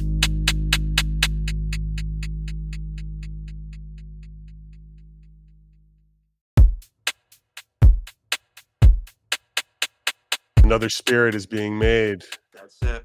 Another spirit is being made. Gary, what is going on? Welcome, everybody. And, welcome to Splintered Spirits, the podcast hosted by me, Gary, and my nephew, John Santa from Santa Paranormal, where we try to answer the question, what are spirits? By exploring all types of spirit communication, theories, and beliefs. And really the goal here is, as you know, John, is we're trying to see how these different theories and beliefs fit into your theory of what spirits are. And spirits, as you know, or if you're new to the podcast, you'll know that John believes spirits are the fractured memories of the living that somehow get attached to the energy dispersed from our bodies when we pass. Did I get that right? Pretty much. I pretty much got it down, I think. I pretty much got it down. I think I know how to sell it. John, today we got a really special guest. Today we're taking another step forward on this journey with one of the most prolific voices in paranormal research, Sam Baltrusis. Sam is the author of 18 books on ghosts, hauntings, and historic spirits, including Ghosts of Salem, Haunted Boston Harbor, and Ghosts of the American Revolution. He's been featured on some of the most chilling shows in the genre: The Curse of Lizzie Borden, A Haunting, Most Terrifying Places, Haunted Towns, Paranormal Night Shift, History's Most Haunted, and Fright Club with the Ghost Brothers and Jack Osborne. A historian by training and a clairvoyant by nature, Sam blends meticulous research with firsthand spiritual encounters. He's taught spirit communication across the country, spoken at paranormal conferences and libraries nationwide, and even appeared in the acclaimed documentary, The House in Between 2. Whether he's tracing ancestral hauntings or channeling overlooked spirits from the past, Sam's work goes beyond ghost stories. It's about giving voice to those long silenced, which is something you like to do when you go to these cemeteries and try to hear what they have to say and document. And today that voice brings us to one of America's most iconic haunted landscapes, Sleepy Hollow. This is a regular haunt for many spirits, legends, lore, and even our own John Santa. His latest book, Ghosts of Sleepy Hollow, explores the real stories behind the legend, the energy that lingers in the shadows of the Hudson Valley, and why this sleepy little town may be one of the most spiritually charged places in the country. And guys, I will have a link to this book in my bio where you will be able to see it. Ladies and gentlemen, we want to welcome Sam to the podcast. Can you hear us okay, Sam? Yeah, I can hear you guys. Can you hear me? I can. We're all Okay, you're good. loud and clear, Sam. Thank you for joining us today. I'm really grateful to be here. So yeah, when you described your take on spirits, we're very similar actually. So I'm excited to talk about what your theory is and what my theory is. We can maybe work together on that. Oh, well, this is great, Awesome. Sam, because the first question I always have for any of our guests is this very thing. Sam, what do you think spirits are and what happens when we die? Yeah, so I always say a ghost is history demanding to be remembered. So my approach really with spirits, it's not disembodied souls. However, as a medium, as a clairvoyant, I have encountered that, but my experience has been more of a psychic imprint of soul fragments. So if there was a trauma at a location, it's going to psychically imprint itself on the land. And when you talked about splintered spirits, I'm like, that's exactly what I think as well. And that's actually more of a shamanic approach to the paranormal. So, and part of my job as someone that works as a clairvoyant is to tell their story so we can do what's called soul retrieval and to bring those pieces together to make a whole. You're gonna have to forgive me because I'm a big noob. When you use the word clairvoyant, is that separate from medium, or is it a faction of a medium, or is it a medium? So clairvoyant is just an umbrella term for seeing. So I actually see spirits, but it does shift for me. So I go from seeing spirits to claircognizant, which is actually just knowing stuff, and then also there's different clairs. So a clairvoyant for me is kind of like my primary clair, and so that is clear seeing. But what's different with a clairvoyance versus clairaudience? Clairaudience is you actually get messages in your ear. So sometimes it's like playing charades with a ghost. Gotcha. Sam, how did you know? Like, when did you first realize you had this clairvoyant ability? What happened? So my whole story, it starts when I was younger. My dad was in the Navy. I grew up in Florida. So Florida, Chicago. My parents divorced and I moved back to Florida after the divorce. I started having experiences going back to my granddaddy's home in Florida. And he actually passed and I would have conversations with him. And it turns out I was sleeping in the room that he slept in at his house. How old were you? Oh, I was like 6 to 8. So Wow. that whole period was sort of my experience with spirits and communicating with my granddaddy. But then it started getting darker really quick. I had a visitation when I was around 8 years old. What looked like a man wearing a hat with red glowing eyes. My sister was in the room with me, and that scarred me for many years, to the point where I was terrified of the spirit realm and communicating with ghosts. I worked as a journalist for about 20 years until I sort of started writing paranormal themed books. And then that's when the doors reopened for me and I started re-examining my gifts and my abilities. And I've worked that muscle to the point where now I actually teach. I have a group called Spirit Squad. And I work with up and coming mediums so they won't make the mistakes that I've made in the past. First of all, you have every right to be terrified. If I saw something with red glowing eyes as a child, that would change probably the course of my life in a giant way. You know what he's describing is a very common dark manifestation. Many people have that top hat manifestation, including my own mother and your sister. That's true. So that must have been terrifying for you. Yeah, so the man with the hat, and we can't say Hat Man because that's actually trademarked, but Is it trademarked? Is it really? Wow. It is. That's funny. But yeah, so I always have interpreted it as it's not the same manifestation that everybody else is seeing. Okay. I strongly feel, and this is after years of like trying to communicate with it and understanding like what it's trying to tell me. It's more of a watcher. It appears before something bad is about to happen. So when my biological father passed away, I saw him again as an adult. When my stepfather passed, I saw him as well. So he's almost become like a harbinger for me. And I mean, I've been told by other mediums that he's with me, unfortunately, a lot. So he kind of like looks out for me. So I actually view him as a family member, but that's not my first impression. I was terrified as a kid. As an adult, I've seen him again, but I also have maybe more of a empathy toward him compared to what I did when I was younger. Do you find, with this history that like of how it started in Florida and now being a part of New England, is there a change in any sort of like that sort of spirituality or what you're finding in spirits as you move? Or is the backdrop different? Was the openness in Florida different than in New England, or was it all just part of the same growth? Well, my part of Florida was the Bible Belt portion, so it's called Pensacola, Florida, and it's right by Alabama. And so I grew up with that. My gifts were from the devil, and in fact, my whole family were kind of similar in a sense that they had gifts as well, and they tried to hide it because of the region. So when I went to New England, it was almost like a liberation. I felt like I was surrounded by history, and I've always been kind of called to New England. So I went to college in the 90s and out of the blue, it was almost like I was called to go there.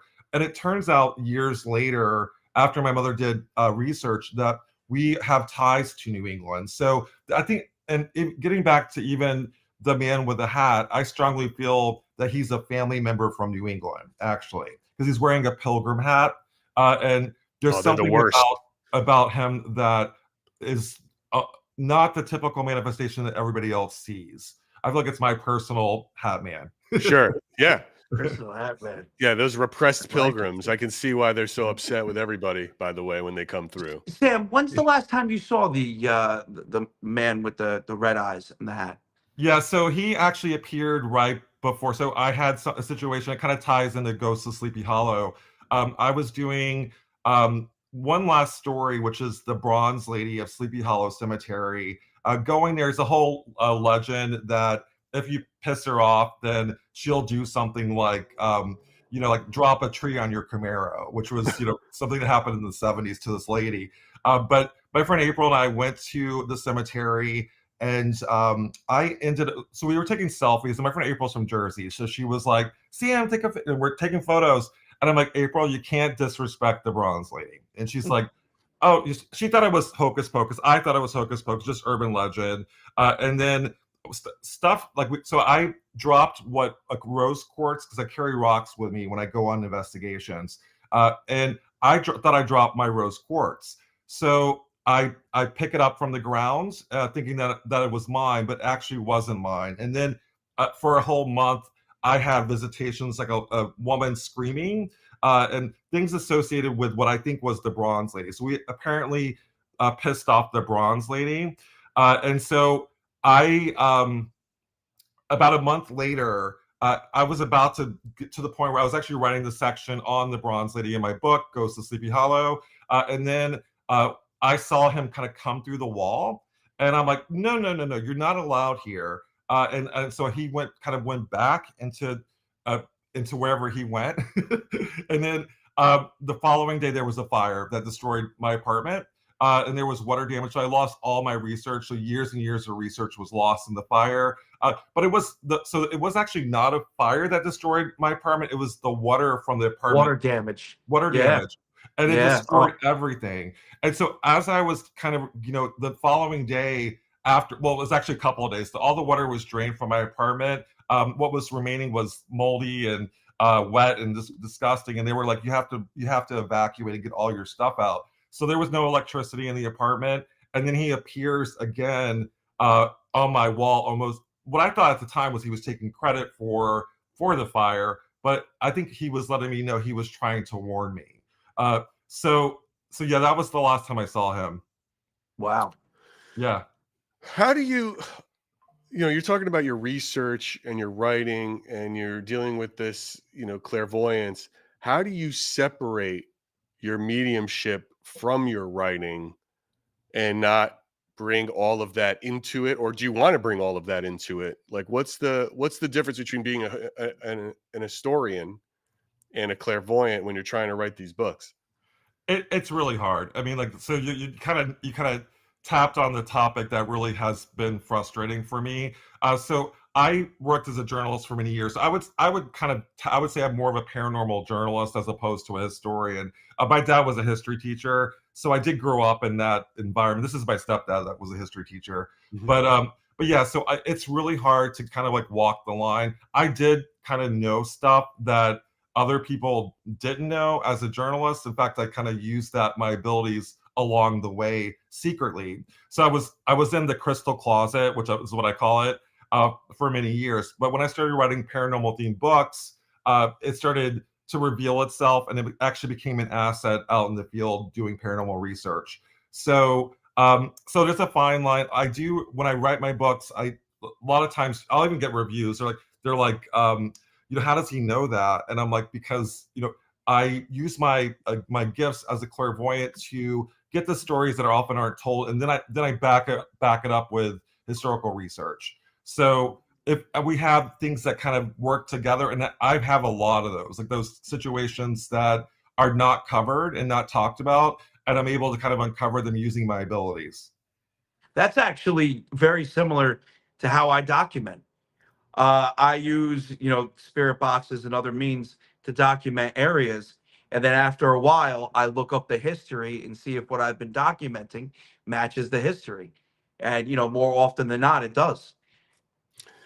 Do you have That's any awesome. do you have any specifics, Sam, in any of your books where there was like a reinforcement or even a contradiction with like what you were experiencing as a clairvoyant versus what the history and the lore was you were researching?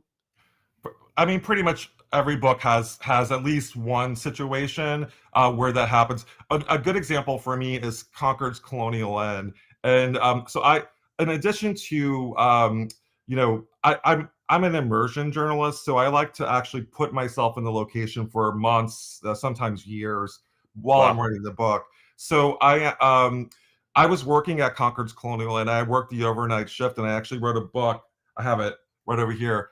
Goes to Conquer's Colonial End, and it's supposedly one of the most haunted inns in the country. And I so I was working on that book, and the whole thing is Room 24 was a makeshift hospital during the Battle of Lexington and Concord, and I actually had experiences in that room, but it felt kind of off to me. And it turns out that room was actually not built in 1775.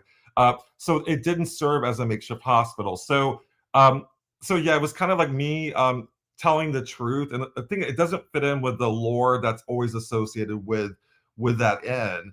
And so I had to basically break the news. Hey, this actually was not built in the 1700s, so there's no way this could have served as a makeshift hospital.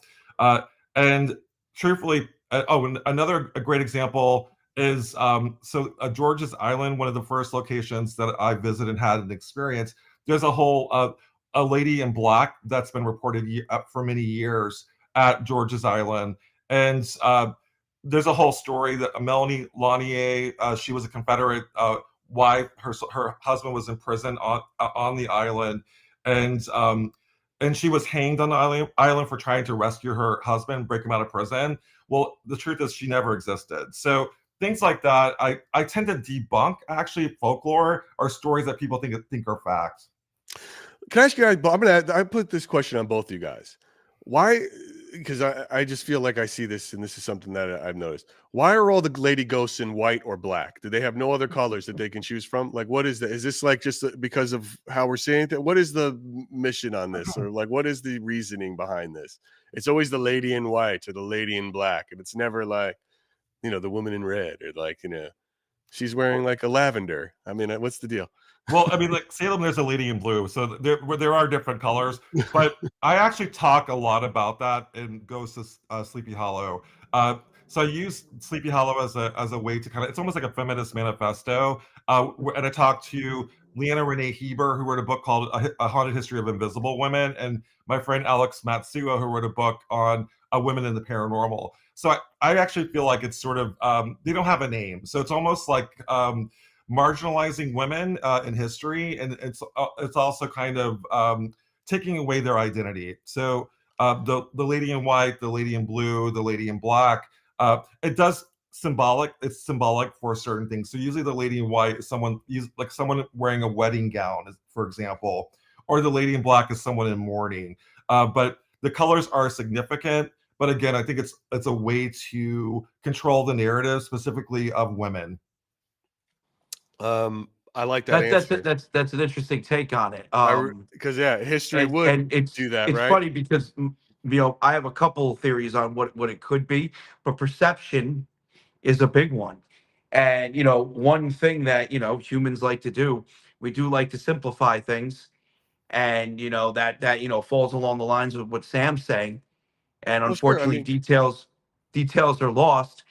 And it also could be that most general normal people, when they see these apparitions, these spirits, their perception only allows them to see a woman in white, a woman in black, again, and going back into Sam what was saying that's quite possibly the reason. well, look, man, men have been holding down women for how long For now, right? I mean, Yeah, come on. yeah, It's like from just the witch trials themselves in Salem to everything else. I mean, of course, why not just break it down and make it even more? It's a really interesting take on all of that. yeah.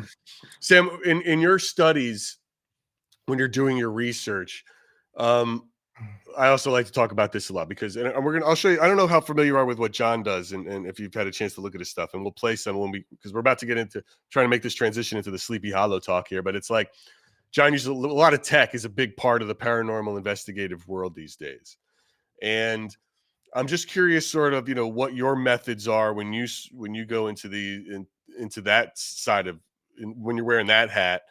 How much do you rely on like EMF or EVPs or thermal cameras or spirit boxes versus your own, clairvoyance? What do or is it a help? Is it a hindrance? Is it horse shit? Like, where do you fall on the tech spectrum and where tech is going, in this study, in this space? So I personally like tech because it validates with what I'm picking up. And I like to work in tandem. So a lot of times, especially if I'm doing a show, I'll be brought into a location like House of Between Two or Curse of Lizzie Borden. I'll be brought in to do what's called a psychic sweep. So I'll actually read the location, and then the investigators come in and they pick up like EVPs or spirit box or whatever, and they actually validate what I pick up. Or so it works in tandem. So I do actually love working with more of the tech side because it validates with what I'm getting. I also like to work with other mediums, which is not the norm. A lot of times mediums don't like to work together, but I like it for validation. And I'll be honest with you, I have a lot of self-doubt sometimes. So I'll go in and really question what I'm picking up, especially if it's something that, for House in Between Two, I picked up that there was a lynching on the property. And I didn't even know where I was going. They dropped me off. They're like, you can't use your dowsing rods. And so I'm out there and this is what I'm picking up. And it was terrifying for me to say that on camera. But I was right. Actually, there was a lynching on the property. And so I guess, for me, it's just more validation. It also helps when I have self-doubt with my abilities. What are dowsing rods? Oh, so I actually have a pair just kind of sitting on the side. So dowsing rods are witch sticks. I use them a lot in Salem, but they were kind of designed to look for water sources. But mediums use it. A lot paranormal investigators use them a lot for yes or no answers. But you can tweak it to kind of like, if you want it to point in a direction, say, where do you want me to go? And it'll point in the direction where you want to go. I use it to kind of say yes or no. are there any spirits in the room? And then it'll cross it saying no right now, which is good because I'm in my apartment. Right. But for me, they're copper. I use them ones that are charged, and I usually have my first pair actually were charged by a high priestess witch. So I work a lot with witches, especially in Salem, because I feel like that they keep the dark energies away, so I can focus in on more of the lingering spirits that I want to communicate with. Got it. I love that you held those up. I had no idea what those were. I think that I've only seen something like that in like a Bugs Bunny cartoon where they're pointing hangers at like looking for things. But you know what I love about it? It's like, because we get this a lot, and John, and I'm gonna show you a video in a second. John he uses iPhone apps these days primarily as he does his cemetery walks or he goes into haunted locations, and there's a lot of controversy about the apps, right? And let me make no mistake, we're not oblivious to the controversy or the fact that these things might be programmed in a certain way. Right. What, as someone new to this, and what I look at it is, it's like, because I have those apps on my phone, but I don't get the same response that John gets when he's out there at all. I get the standard thing that probably everybody gets, like, leave here, no, run away. Like, that's probably, this guy's getting like some specific names. He's getting real Q&A. He's getting personalities in specific locations, and his location geo-tracking is off. So it's like, he's like, oh, if we go there, this ghost always makes fun of me. And sure enough, the ghost is calling him an asshole every time we walk in that room through the box. That doesn't happen, and it's like, so there's a long story, but it's like, when I look at that, do you feel that those rods, the witch, I love calling them witch sticks. What a great name. The witch, do you feel that that's more about you? It is. Than it is it's not the stick, it's the tool, right? Like, I look at the apps as a tool, and that's a tool, but it's like, if I bought those, I'd hold it around, I'd probably look like an idiot. And it's like, no, it's not going to do anything. I in my belief. But I bet and I would argue that if John held it too, it might work. The only reason why I never use dowsing rods, and I say this in my live streams all the time, is the simple fact that my hands have serious injuries. Right. Tendons, ligaments, nerves. If I held them, they'd be shaking. They'd be, it'd be my afflictions that are causing them to move, not, I wouldn't be able to use the tool properly. Right. Yeah. But I guess the long question is, how do you feel about these types of divination tools? Is there anything that you have a go-to with other than those, or that you use, or like in respect to controversy around it? If that question makes sense. Might be a long-winded way to say it. But. Yeah. So I totally 100% agree with you on dowsing rods. I think when I first started, I would actually use them on my tours in Salem. And so I think it was under the impression that the spirits were moving at them, but I feel like that I'm using them to tap into my abilities. So it's almost like the validation that I was talking about earlier. It's sort of like a quick validation of what I'm picking up. Because sometimes for me as a clairvoyant, it's not obvious, and I need something to kind of like say yes or no. Like are you a male? And it'll say yes. So it's me kind of like validating myself. As far as other tools, I did a workshop, or not a workshop, but a panel where I moderated, so other people use different divination tools like scrying. I've used Black Mirror scrying before. I've also have done. I'm not a big spirit board person personally, because I have seen those stories go awry. People use spirit boards and they just kind of like all hell breaks loose. So I kind of stay away from spirit boards. However, I really think it's your intention. If you have intentions to summon a demon, you're going to summon a demon. But I personally don't use spirit boards. But scrying works for me, and scrying could be in a fire. It can be a crystal ball. It could be a black mirror. I actually use Black Mirror scrying a lot, and that's a way where you kind of focus on the mirror, and you can kind of again use your clairvoyance to have a story unfold. Use an obsidian Black Mirror. Yeah, I use nice. I do have an obsidian Black Mirror, but I had one that was made my friend Lisa. So I like when people make things for me, because to me it's more authentic. And it was kind of like done from a mirror she got at the Dollar Tree. So it doesn't have to be this fancy thing to be able to get what you need done. Well, that's wild. That is okay, but again, it's really about an extension of you. Because see, look, John makes fun of me all the time because I think he's some sort of like a tech medium. That's my personal belief. He would say his joke is he's not a medium, he's an extra double XL. But it's like that's the bit, that's the dad joke bit that he's been running with. But it's sort of like I don't know how else to explain it. So, I think we could probably have a whole separate conversation on how you teach mediums because I want to put this guy to the test one of these days about through all of this. But let's move on to Sleepy Hollow in particular because John and I are both from Westchester County, so Sleepy Hollow is a big part of our life. And what I loved in your book too is that, and it never really occurred to me, but so genius is that the Headless Horseman really is probably they're the first true American monster. Yes. Yes. Right. And it's sort of fascinating. 100%. 100%. 100%. And it's like, when I think the Headless Horseman, my headless horseman is the Disney one, right? Like Ichabod Crane. right. Like that's where that's the whole thing. So John goes there all the time. I'm going to show you a quick video, just something like where John, using his spirit box, is walking around. You probably will recognize this place. So let me jump into it. Hopefully, sometimes it takes us a little walk, but here's a little video.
Now look, again, it's a door, like at the door, open. These sort of words, randomized, maybe they are, but why then, why now, right when he's knocking at a door? It just seems this app ain't that sophisticated, man. If they were, these guys who created it would have created Google. You know what I mean? It's just like there's something, you know what I mean? It's just not, it's another level to me the kind of response that he would get from it. Do you recognize that at all? That cemetery, Sam? I mean, is that Sleepy Hollow Cemetery? Because truthfully, it's so Sleepy Hollow Cemetery. I mean, I don't remember going to that specific mausoleum or crypt. It does kind of remind me of the Dark Shadows crypt that was used. I mean, is there a specific crypt to it from the cemetery? Sam, that's right by that horseshoe of mausoleums, right before you get to what they consider the Dutch cemetery. The Dutch graveyard. That's right where Washington Irving is buried and his whole family. So that's literally right before that. So if I would have turned, so my back is basically facing the old Dutch church. Okay. Yeah, so that is right next to Washington Irving's crypt. And so I spend many afternoons and evenings. You're not supposed to be there in the nighttime, so I'll say it was many afternoons in the cemetery. Right. And look, so Sleepy Hollow, right? It's been romanticized, obviously, in a big way, thanks to Washington Irving, but you obviously in the book dive into a darker, some of the lesser known haunts. What did you uncover that most people don't know about the areas, the ghostly history of that area? What did you find most fascinating that you were excited to reveal? So, having written so many books on Salem, first of all, like writing Ghost of Sleepy Hollow was so much fun, and so it was a nice. In Salem, I felt so much guilt associated with the Salem witch trials. And Sleepy Hollow, I didn't because these are characters that were fictional. So a lot of the ghosts were based on um, fictional stories that were and some legends that were told to Washington Irving. So for me, it was a nice departure from the darker material that I'm used to. However, it doesn't mean that Sleepy Hollow isn't any less haunted. But so as far as the story, I started with the Legend of Sleepy Hollow and really focused on the different stories that were mentioned throughout the text, throughout the short story. And kind of looked into those, and so my first, my whole reason why I chose Sleepy Hollow is because I lived in New York City for many years, and Sleepy Hollow was my Salem. So it was just a way for me to an excuse to kind of go back to the area that I love, especially around Halloween time. I love it. I love it in October. Mhm.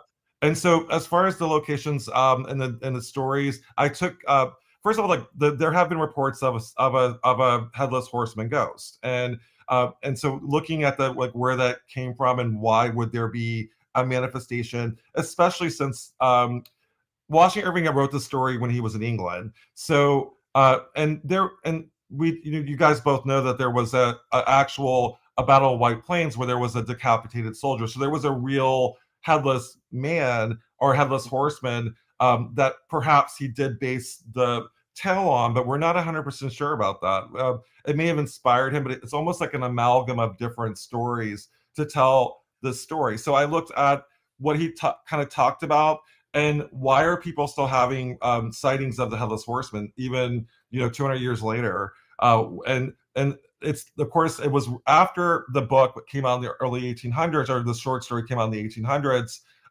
There were multiple reports, and they kind of diminished over time.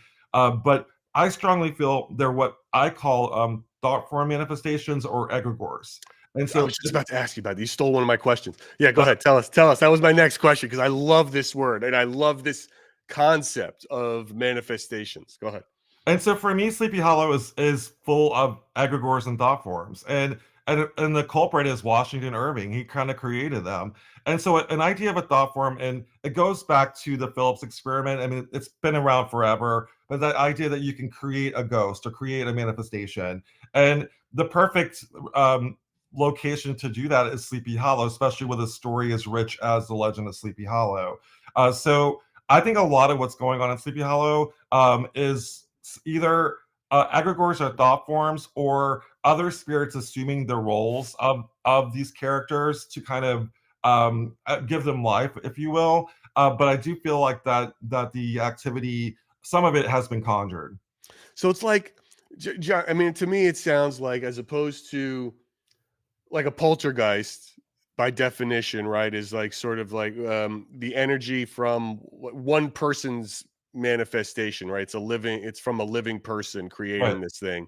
right. Whereas an egregore would be the mob creation of an entity. And Right? Does that make sense? Is that way to can I just dumb down what you said? Is that a one way to do it? it is, and especially when you have a story as popular. So when you're going to Sleepy Hollow expecting to have an encounter with the Headless Horseman, you probably will. Also, tours. I mean, we have in Salem, we have a lot of egregores and thought forms in Salem too, like the Lady in Blue. And we tell this story over and over again, but the thing is, she never existed.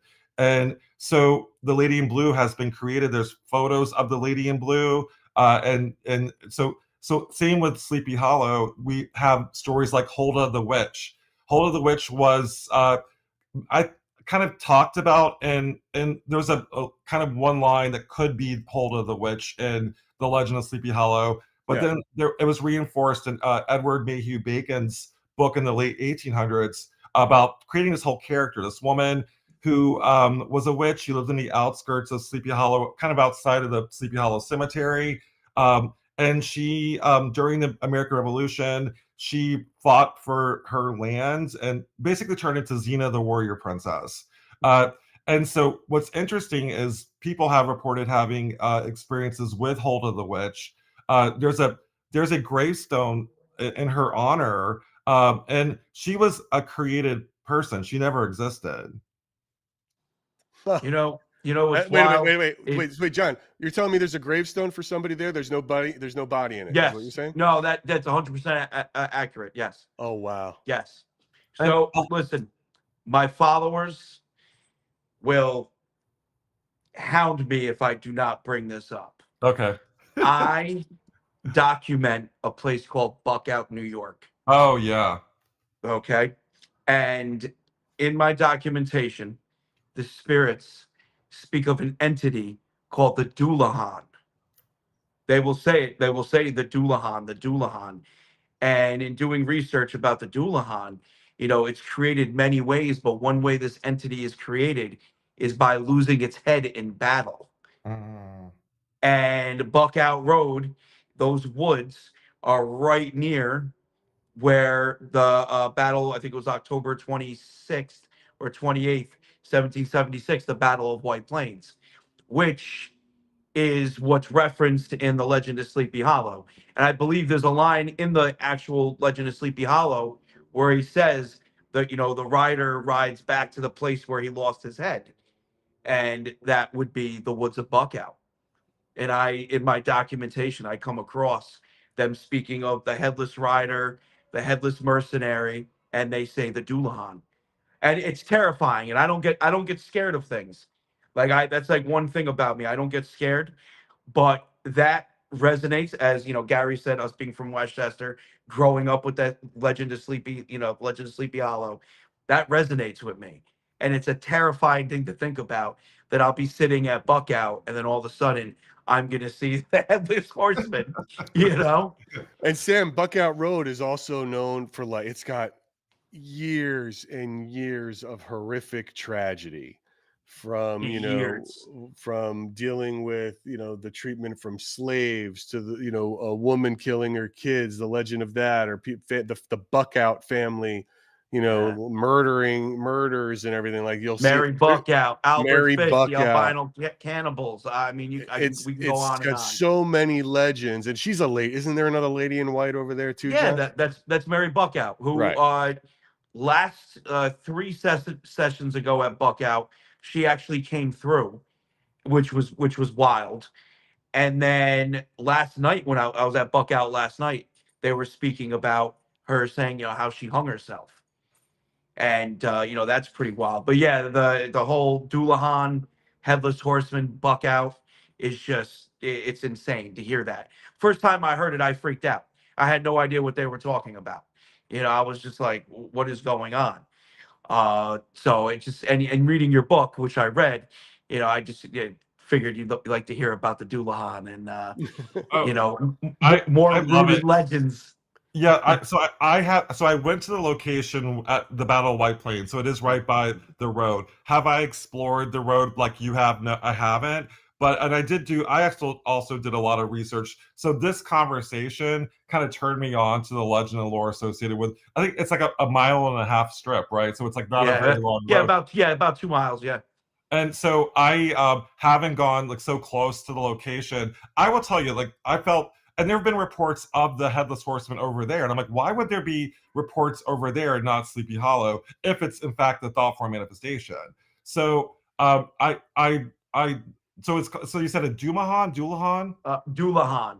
Okay. Doulahan. I have to But it look could this be up. both, Sam, because what you're saying makes perfect sense. It could be both. It could be the same manifestation, just brought out differently.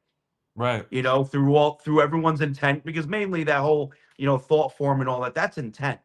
The same thing that I use to protect myself when I go to these places. The same way, other people use their gifts and whatnot. It could very well be intent. It wouldn't surprise me one bit. So, well, that's it. So I always thought like Sleepy Hollow or North Tarrytown, as you probably both remember it as, that whole area. So even in my book, I kind of go outside. So I go into like Irvington, like what the Sunnyside is. So it's not just Sleepy Hollow. But for me, like the woods between Tarrytown, North Tarrytown, and White Plains, it's so haunted. Like that whole area. So haunted. Sam, real quick. I loved the part of the book about the Tarrytown estate. Right. that is another place that I've been documenting. I've been documenting it for about a year and a half now, and that's a wild place. Definitely, as far as hauntings go, a very overlooked place and not popular, and another very haunted spot. When I was reading your book, I was very excited that you brought that place up. My followers know it as the Cottage because I stay in the cottage next to Mary Duke's garden, Oh. statue garden. Yeah. Do you stay in the Biddle Mansion, or do you like where do you stay on the estate? So I stay on the cottage. That's usually where I stay because right now Oh, I'm focusing my documentation at the gardens, okay. and I am going to be expanding soon and going to be staying at the estate, and I'm also working out something with the Goose Feather once it closes, where I can also document at the Goose Feather. Now, well, tell all of us who all these words that you're saying. That sounds like we're in Middle Earth for a second.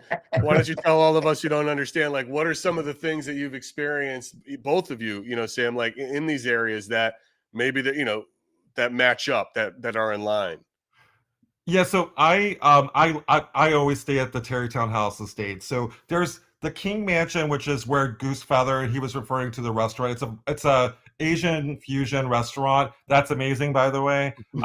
That's in this beautiful white mansion. And there's supposedly a woman, a lady in white there as well. But she has a name. Her name's Sybil, and she was Sybil King, I think is her name. And The she's tobacco Mongols, right? right. Right. Yeah. So she's sort of the ghost haunting that location, but this whole there's multiple rooms and multiple wings to it. And then there's like where you go for breakfast, there's the Biddle Mansion, and that's what John's talking about. So there's another mansion on the same property that to me is the most haunted. It's even more haunted than the King Mansion in my opinion.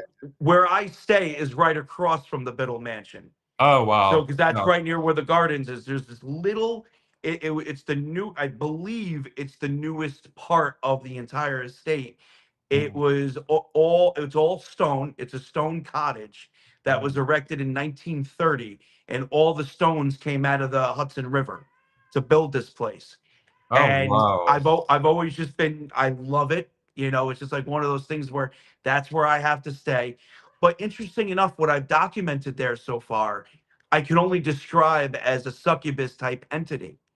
And when it first came through, I mean, this thing is wild. You're But giving when me it first, chills. You and I are working on the same stuff, kind of like this is really you're hitting on stuff that I've also have hit on too. that's so awesome. Oh yeah, this go. I've seen yeah. on his. So you got to understand, Sam. So John is primarily a live influencer. Like the video I showed you, that comes after. So he'll go live. Like this is his full-time job. He'll be out there six to 8 hours a day in various locations live, and just streaming, talking to his community with a spirit box, and he catches stuff right as he's documenting, walking around, talking. So when he's at this place. This ghost, does it have a name? Wasn't it Lilith or something similar? That's the name you were given? So and I sighed when it called itself Lilith because the implications. God. Yeah, exactly. Yeah. I think this thing was just messing with me. Yeah, I think so too. It called itself Lilith. This thing hits on me relentlessly. And Says it's hysterical. nastiest stuff. And when it first started happening, I didn't understand why this thing was here when I first started documenting until I realized just the amount of weddings and parties and the nightlife there. I mean, the open bars outside from the Goose Feather, and like people are just partying. And there's a lot of sexual energy when it comes to partying. So wait, what you guys both shared like a sign, a look when the name Lilith came up. What does that mean? Does that mean something to anybody? That yeah, I mean, so Lilith is sort of like the goddess of the underworld. So she's a symbol in witchcraft, and it's not. I mean, a lot of my friends are witches, so I'm actually not. Just the idea that it's presenting itself as Lilith, almost like the queen of demons, almost. And so I personally. So can I just tell you my experience there? Yes. Would love to hear it. Would love to hear it. Okay, so I kind of getting back to the Bronze Lady. I stayed there many nights, and I woke up at 3 o'clock. I heard what sounded like a fake crying, like kind of like manufactured crying. So it was like, you know, and I'm like, what the hell is that? And then I go outside because my place I wasn't staying in the cottage. I was staying actually right near the Biddle Mansion.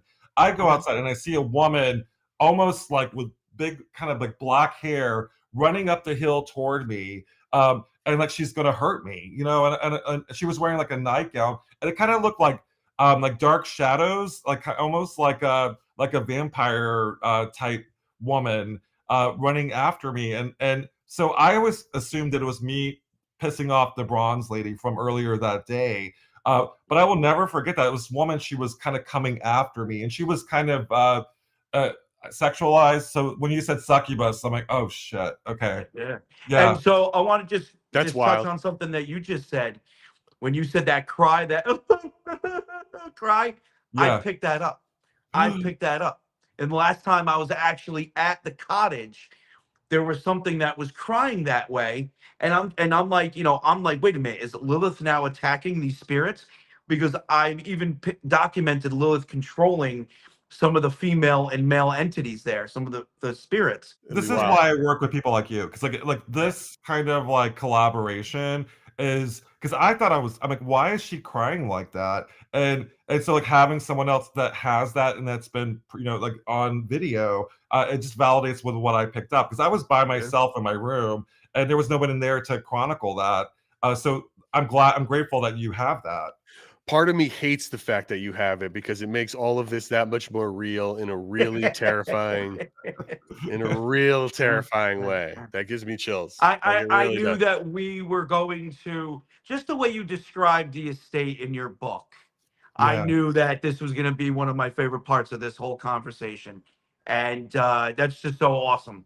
It's a place that nobody knows about. Like when you really think about it, when you think of haunted places, yeah, sure, you think of Sleepy Hollow, but you don't think of the Terrytown Estate. Again, it's one of those lesser known spots that you brought it up in your book, which is incredible. It's Sam, you mentioned, you talk about spiritual vortexes Right. in Salem. Do you believe Sleepy Hollow has that, or is it more of the egregore? That location, Terrytown House Estate, to me, because it's really close to Sunnyside. So if you go, and so if you when you read my book, the journey, the book starts me trying to walk from Terrytown House Estate to Sunnyside, and on Google it looked like it was walkable, but it really wasn't walkable. So it's on Halloween night. I'm walking down this path called Sunnyside Lane. Cars are darting by me. I go into the back entrance in the woods behind Sunnyside, and I started hearing what sounded like a horse. And I saw these men wearing kind of like druid-like cloaks in the woods, and I'm like, oh my god! I thought I walked into like a time slip, and I went back in time to. And so it turned out they were actors with this recreation that was happening at Sunnyside, but that That's whole area amazing. has a vortex. So I was almost like going in and like back in time almost when I was walking down that path. Supposedly, I don't know how true this is, but I've heard from locals because growing up in the area, people live around there. There supposedly is a cemetery. There's another lesser known cemetery in those woods somewhere that's Mm. abandoned. And people just hanging out, being teenagers back in the day, they whether they were under the influence of something while they were hanging out there, who knows. But they've reported that that cemetery is like super haunted.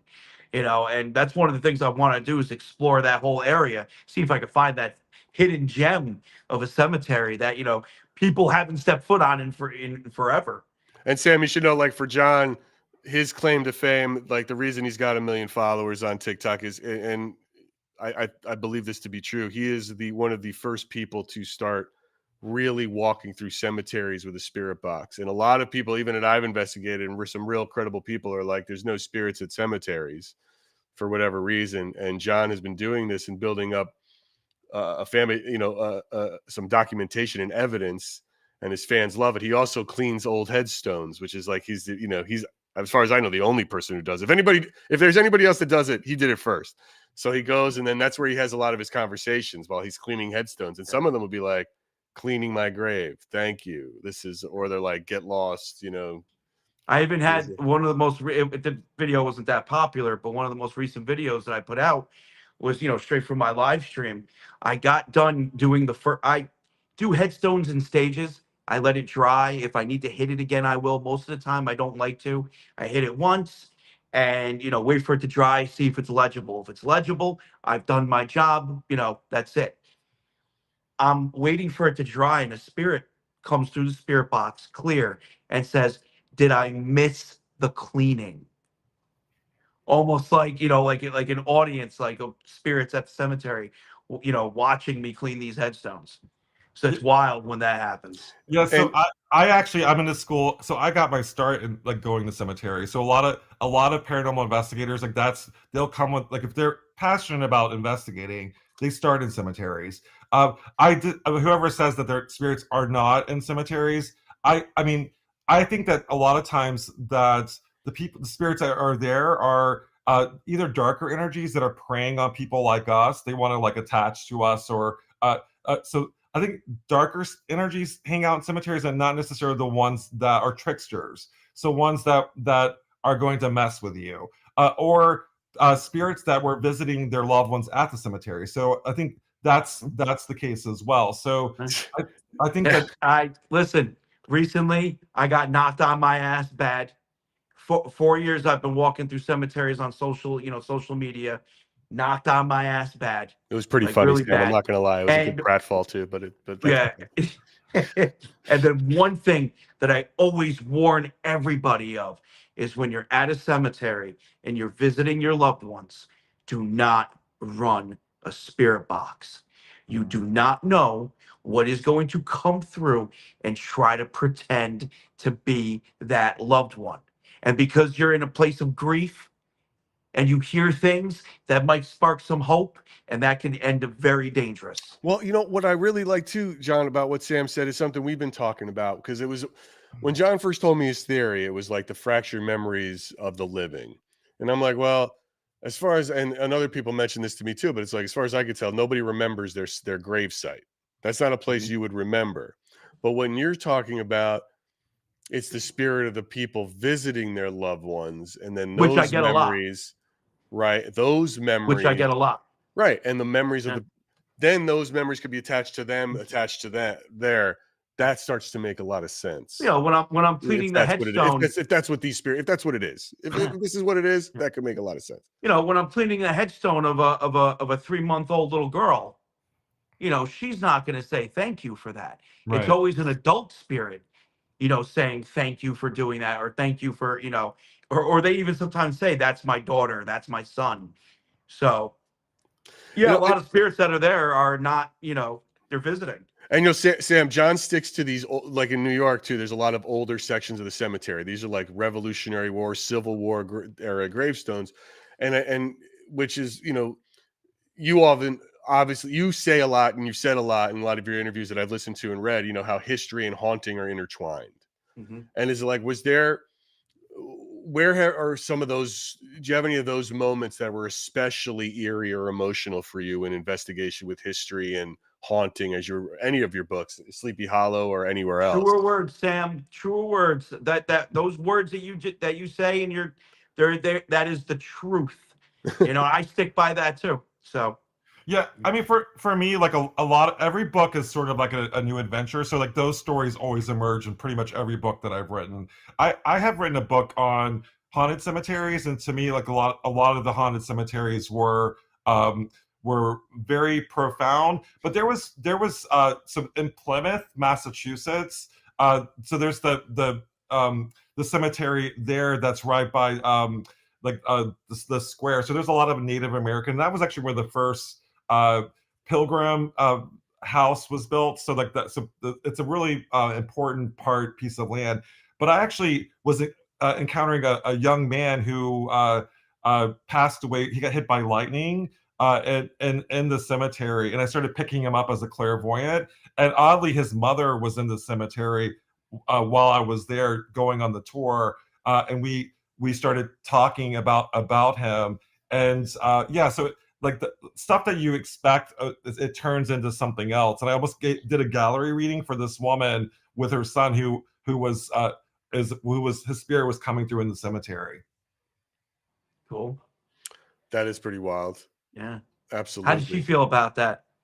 Was She was it? she said I was nailing it, and I'm like, why am I? 'Cause, I mean, yeah, so you get a lot of historical stories that happen, but you get stuff that's more modern as well. So the fact that I was able to, his name's Wolf, like that's what he went by, and he almost kind of shamanic in his approach, but he was a young man, so he was in his 20s, and I started just picking his energy up and finding feathers and all sorts of things like offerings from Wolf, and his mother was in the cemetery oddly at the same time, and I was like doing like a impromptu gallery reading for her.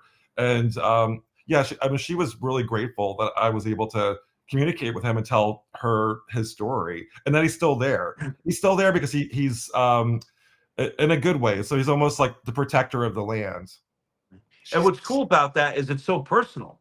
Yeah. That's such a personal experience. And as you said, there's a big history there.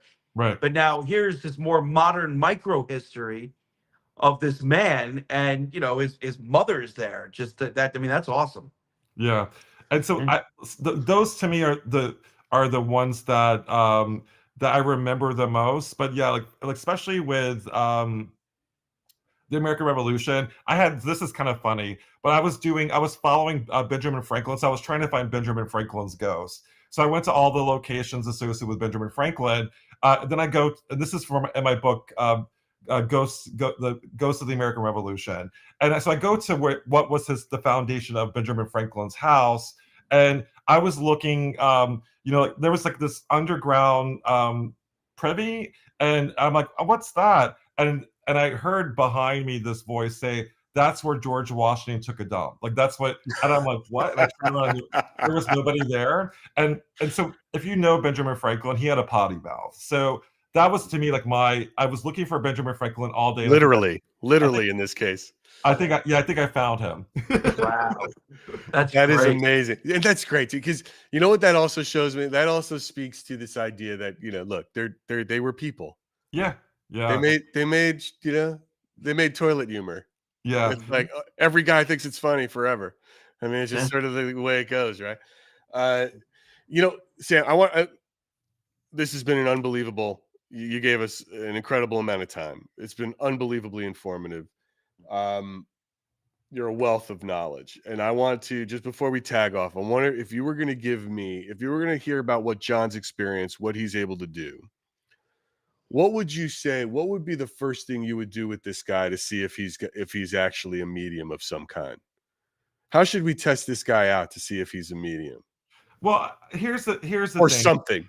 Yeah. So I'm a strong believer with mediumship that it's like a muscle that you have to work. So as far as like testing, John, that's a lot of pressure. I've been put under that. I've been vetted myself where they're like, oh, if you're a real medium, you should, like, what's my name? I'm horrible with names. So I would expect you, John, to be able to pick it up. I think for me, just trusting that everybody has those abilities and you can tap into them and work that muscle. And it sounds like by doing your live streaming, you are tapping into that muscle. And so I believe you. We don't have to like vet you. I believe that you're tapping into something, John. You think that's true? You think everyone has this ability? I think that people have it. Some have it more intense than others. I think women are more intuitive naturally than men, but I agree. But I do 100%. feel like that's some men, especially if you have, like Native American, like the whole Native American lineage. Everyone says that, but that does kind of come true. People have ties to Native Americans, but I feel like that we all have some abilities. Whether or not you choose to listen to them is up to you. I always say about women, just on a scientific level, they're more biologically advanced than us men. Right. They really are. Right. So there's a lot more women that have these abilities. I personally don't think I have any abilities. I think it's more in my methodology. I think it's more in how I logically analyze each situation. What causes me to pick what headstones and go to what spots? I just do it. There's no thought. It's like, I look at it like it's more randomized. Maybe it's not. So that's a form of mediumship, and like again, everybody's different levels. I'm advanced, obviously, but I feel like that I like to work with people like you because I really feel like you validate with what I'm picking up, and Yeah. so that's even though you're not a medium per se, but you're uh it works well with what I do. I like to call myself a parent nature documenter is what I like to That call it. works. You know, Right? It is. It's a great. I like the word Sam, paranature listen. a lot. By the way, Listen, your work at Sleepy Hollow, especially with the Terrytown estate, is awesome. The fact Oh, that thank you. you've had experiences there that are similar to the things that I pick up, and we didn't know each other before this. We I didn't know know. that, either of us existed. Right. That's the beauty part of it. Like, I think that's wild, and I think it's very interesting. Sam, And to what's be next? Sam, explored. what's next for you? What are you working on now? What's your next project? Well, I just want to add, like, I think sorry. the spirits bring people like us together for a reason. Yes. And so I do want to go to the cottage at the Terrytown House to stay with you and to confront Lilith. I want to know about this woman. That would be, I'd love that. That'd be phenomenal. So That'd be so I fun. have a couple things that I'm working on currently. I'm working on a book called Haunted Castles of New England.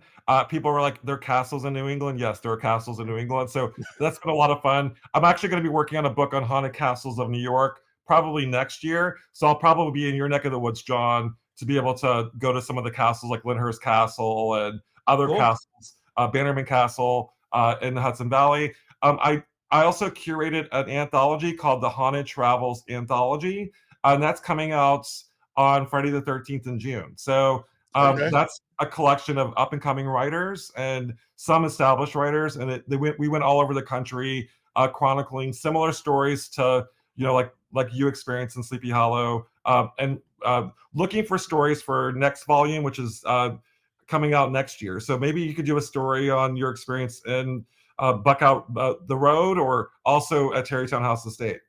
Yeah, sure, of course. Yeah, that'd be You awesome. have to sit down and actually focus, John, and write out a I story know. that's like I know. you have to My find a minute ADHD in your day cannot get me. and like get your ADD and get your ass straight down and start typing out Yep. your life's work. You know Yeah. what I mean? Yeah. That's a whole other thing. It's like, but the stories are great. Sam, thank you so much for really honoring us with your presence on this as we build this Yeah. this project up, and really Thank you. Thank there's- you. Amazing. it's amazing. I mean, there's something wild about there's something going on. We had Dan Sturgis on. His episode drops next week.